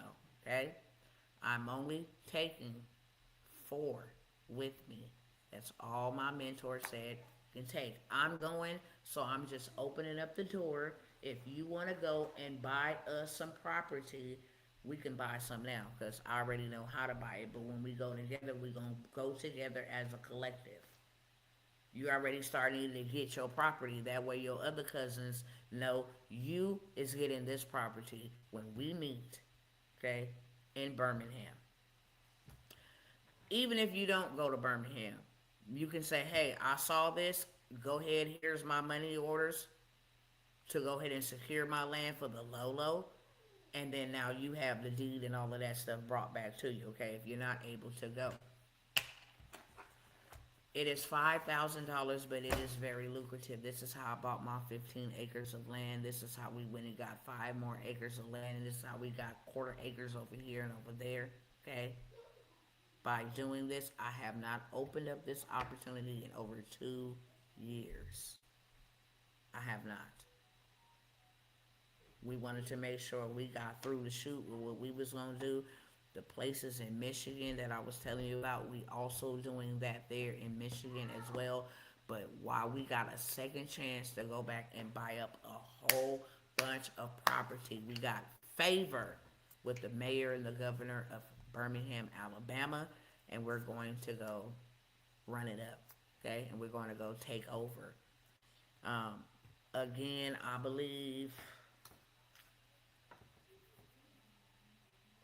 we will be going to Birmingham to take over in October. We need to get straight to it because there's things that we need to do right now to ensure when we get to Birmingham, all is well. If there's things that we need to adjust or whatever with our credit, we can be working on that as well. But we can be going to other locations that I will not share on here to buy up land, and if we need builders to build there, or if we just buying distressed properties, then we're doing that as well. But we're getting our property portfolio up to par, and we're doing it at a rapid rate. If homelessness is becoming an issue, I'm gonna be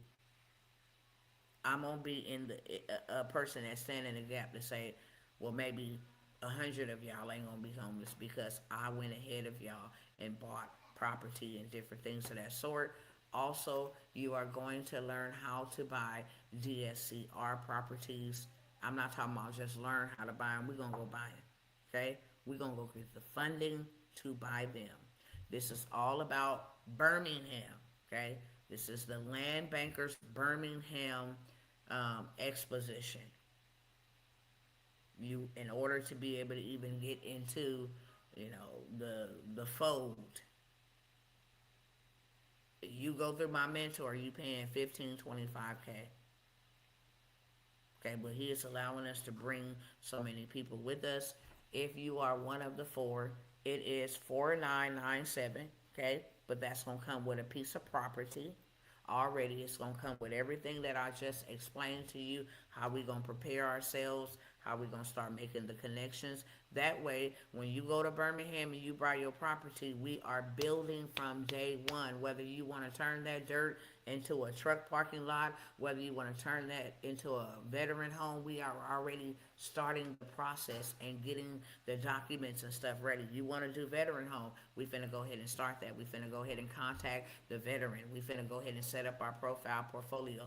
That is what we're gonna do until we get ready to actually physically go to Birmingham, which is gonna be in about another month or so. Can't take everybody with me, but if you wanna come, I would love to have you. I have some other opportunities, and I wasn't supposed to be here this long, but it was most important for you to see what is happening, why it's happening, where we're going, what God said to do about it, and then here at the end, here are opportunities and ways for you to avert and avoid what is coming, because you are hearkening to what God has said and you are doing what God has said in the time frame that he is saying doing it. You're not telling God, wait a week or 2 weeks or 3 weeks, let me think about it, let me pray on it. No, you're doing what God said when he said do it. Okay? I wouldn't even come back here and bother y'all with land, but I know for sure, for certain, there have been people that have been disobedient when it comes to that. And this is not a Tawanna thing. This is not OU thing. This is a collective that God has called us to do for him. Even though he led me to it, he has called me to lead his other entrusted servants and stewards that he have left resources with for you to do it. Okay? We may not understand the full magnitude of it. That ain't our job. But I guarantee you, positioning will be powerful because we prepared and because we obeyed. That's what I do know. If I don't know nothing else, that's all I'm going to say. I have seen it. I know exactly what God is going to do. He's going to position us so well, and I'm not going to sit here and tell the devil what he's going to do. He'll see it, because the devil don't know what to attack until you speak it out. So I'm very mindful of my words, and I'm very careful and selective of what I say, because I don't want him attacking us. He can't attack what he don't know. He can't slow down. You feel what I'm saying? So that is why I'm saying what I'm saying. I know for a fact that God's destiny helpers that have been assigned to my life, you have been called for such a time as this. And it is time for us to build. I will not beg you. That's not what I will do. I will put it out there, the information out there, what God is wanting us to do. I will give you access. I don't have a problem giving you access, and I don't have a problem giving you connection. Why would I ever reveal and give millions of dollars worth of game to somebody for the free 99? It costs me. I would be a thief to steal it and give it away. If you're not ready to really be exposed to some real 6, 7 figure, 7, 8 figure type of deal situations that change your life and the trajectory of your life, then this ain't for you. This is life changing. Shared many receipts with y'all. I'm not gonna do that. Okay? Just not. I'm not gonna keep on doing that. I've shared many receipts, many that I can go to right now. Land, real estate, money receipts, $1,000,000 here, 150,000 here. I've shared all of that. Okay? My own receipts. Not even having to share anybody else's, but I've shared theirs too. God is not trying to take anything from us. And some may think, oh, I need to save. It's coming hard times. Name one person in the Bible. Isaac was not told to save, nor was the widow told to save, nor was Joseph told to save, nor was Abraham told to save. They were all told to build and serve. So, in the time of hardship, because you really don't know, in the time of pandemonium, chaos, recessions, pandemics, housing market crashes, is where the real prosperity takes place. And I'm here for it. I don't despise what's going on. I'm happy. Thank you, Lord. Thank you, God. Because now it's about positioning. I done been on the bottom or even in the middle for a long time.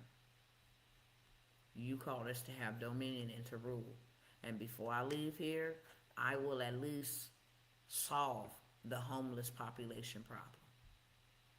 And by me having safe places for God's people to come to, I see what they doing. How they gonna lock people out of society? No, that's on me to build something that people still can come to. God always gonna have a ram in the bush. Always. Always gonna have a ram in the bush. You better believe that. Okay? I love y'all. Any questions for me? That is what I got for y'all. I said that I was gonna make this my last video. I do got some other things, but I'm just out of time. If I feel led to come back here and share them, then I will. If I don't, then this is it. Okay? I am locking in over these next couple of days. I will not be available because everything that needs to be sent out, everything that needs to be accessed will be accessed and sent out 100%. I don't care what's going on. I had to tell my daughter and the people that she now involved in. Nah, I see you, Satan, and enough is enough of that. And everybody else that been out here on they BS. Because that's what it's been. They not trying to build. They not trying to listen to God. Enough is enough. Okay? So for the next few days, I'm going to lock myself in. Everything will be up, running, access, and it's just game on. Okay? I don't care what happens. I don't care what comes. I don't care what the devil bring, what my mama bring, my daddy bring. It don't matter. I'm locked in because it's time. I love y'all. God bless you. Any questions for me before I go? If no, y'all know what it is. Okay? Love from me to you. Love from me to you. I'm gonna let it give about 60 seconds before I log off. Starting now, said we down to 57 seconds. That's just because I know there's a delay. People be typing and they be like, "Oh, I was trying to get to you," or whatever. I was trying to ask you a question. If you have a question to ask now. I will answer it. All the information is on the screen. God bless you. All that good stuff. Enjoy your rest. If you guys are trying to prepare spiritually, stay tuned for a lot more of that content. I will be doing some praying. I don't know what time, but I'm working that out. Me and God, we will definitely be back to praying. I know my sister Jill was like, I miss when you used to get on here and pray, praise dance. And I let her know, yeah, that time has come. Definitely, okay? Warfare definitely will be in prayer, face down, asking God to make a distinction between us for what is about to happen and what is about to come. Okay? Love y'all. 56, 57, 58, 59, 60 seconds. I'm out. Peace.